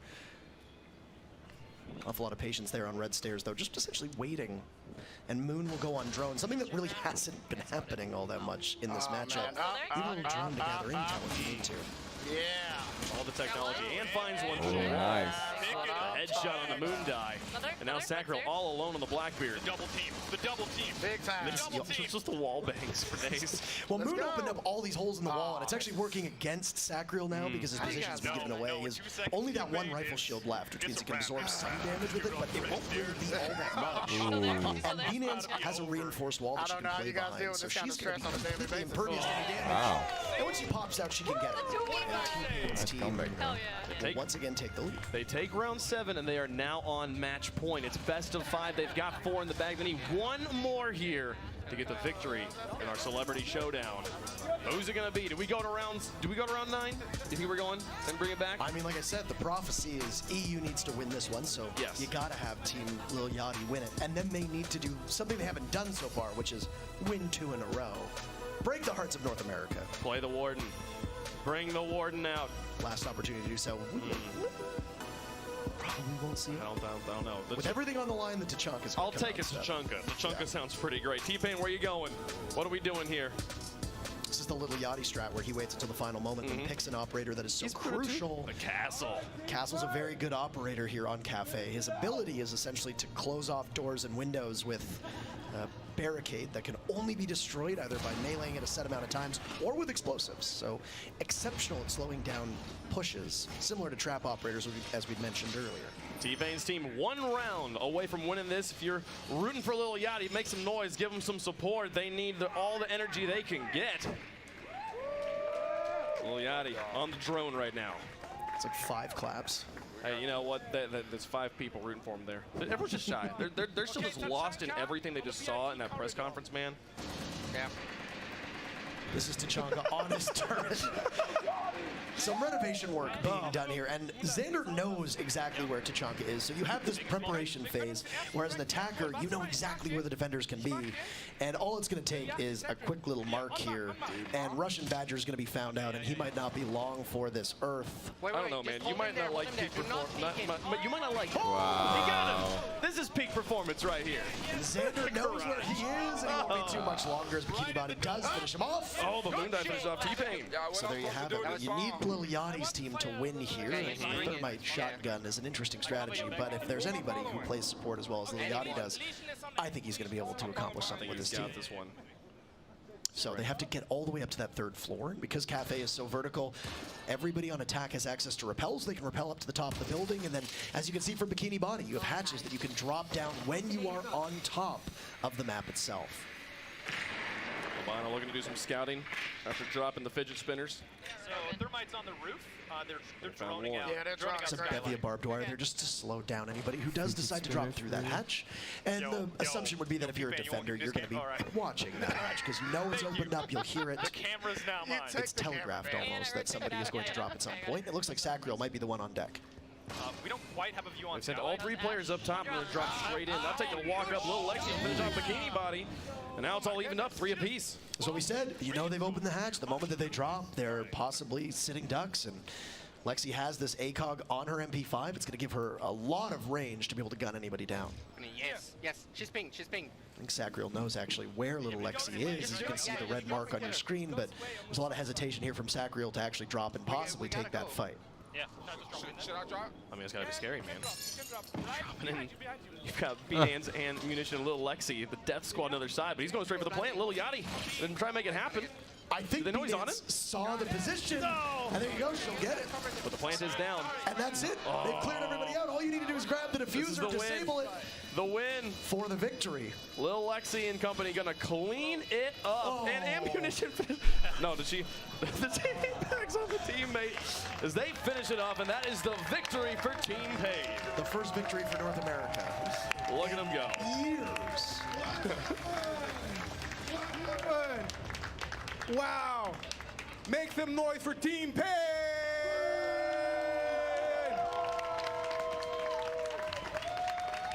Well done, guys. Well done, well done. Yachty, what happened, man? Got out there. Whole team played a really good game. You know, third quarter, we tried really hard. We went in the paint, left a few in the back end, and just wasn't strong enough. You feeling good, though? Because you won 10K for your charity. It's all good. 10K is better than no K. Exactly. At Ubisoft, everybody is the winner. So 10K for the runner-up, Team Yachty. 40K for team winning, team pain, sorry. Can everybody, winning team, please. Or shall we start with the runner-up? Let's start with the runner-up. Team Yachty, we have something for you guys. We have a wonderful, way too big check for 10K. We can do your post moment with this if you want. Come on, yeah, everybody. Team Yachty. Oh, they're signing off. Indeed, we're signing off. They were streaming to their own audiences, so they had to do the right thing and sign off properly. Any final words from you guys? Oh my God. Yes. Why isn't the mic on? Alrighty. Once again, make some noise for Team Yachty. All right. Thank you guys very much. We're going to do a team picture after, so you can put this down for now. Put it right about here. Oh, man. Boom. And then the winning team. Yes. Team Pain. Make your way forward, guys. Claim your prize. This is your moment in the spotlight. You did an amazing job. Indeed. Indeed. All right, are you guys ready? 40K for St. Jude Play Live. The biggest check in the world. So how you feeling, Payne? Oh, well, you know, I think Yachty played a good game. You know, everybody on the team just seemed like they were really determined. We just wanted it more, and I think that came out in all the highlights. And yeah, everything went just as God planned it. So, you know. Your impression was amazing. How are you guys feeling? You feeling good? I feel fabulous. I feel great right now. It's a good cause. Indeed, it's all about the good causes. So, yeah, let's put it down. Let's put it down. Alrighty, shall we pose for a team picture, everyone together? Yeah. Indeed, everybody make some noise for Team Yachty and Team Pain. Everybody make some noise for Twitch Rivals. Yachty, can you do the picture? All right, guys. I think that was it. So we have both teams. We're going to take a few pictures. It's going to be amazing. We got the red cups. Thank you all for joining. It was the first time that I was streaming. I thought, hey, they got a special Rainbow Six announcement. Let's make it work. So if you guys enjoyed this one, please leave a comment or just subscribe to my channel. For more Rainbow Six content. Whew, I'm pretty tired though. 3 hours streaming. That's a lot. So thank you all for joining. Thank you all for interacting with the chat. I loved it. I love to hear all of your comments and what you think about the show. So hopefully I see you guys to a new live stream. All right, see you. Indeed. How about you, sir? What's up next for you?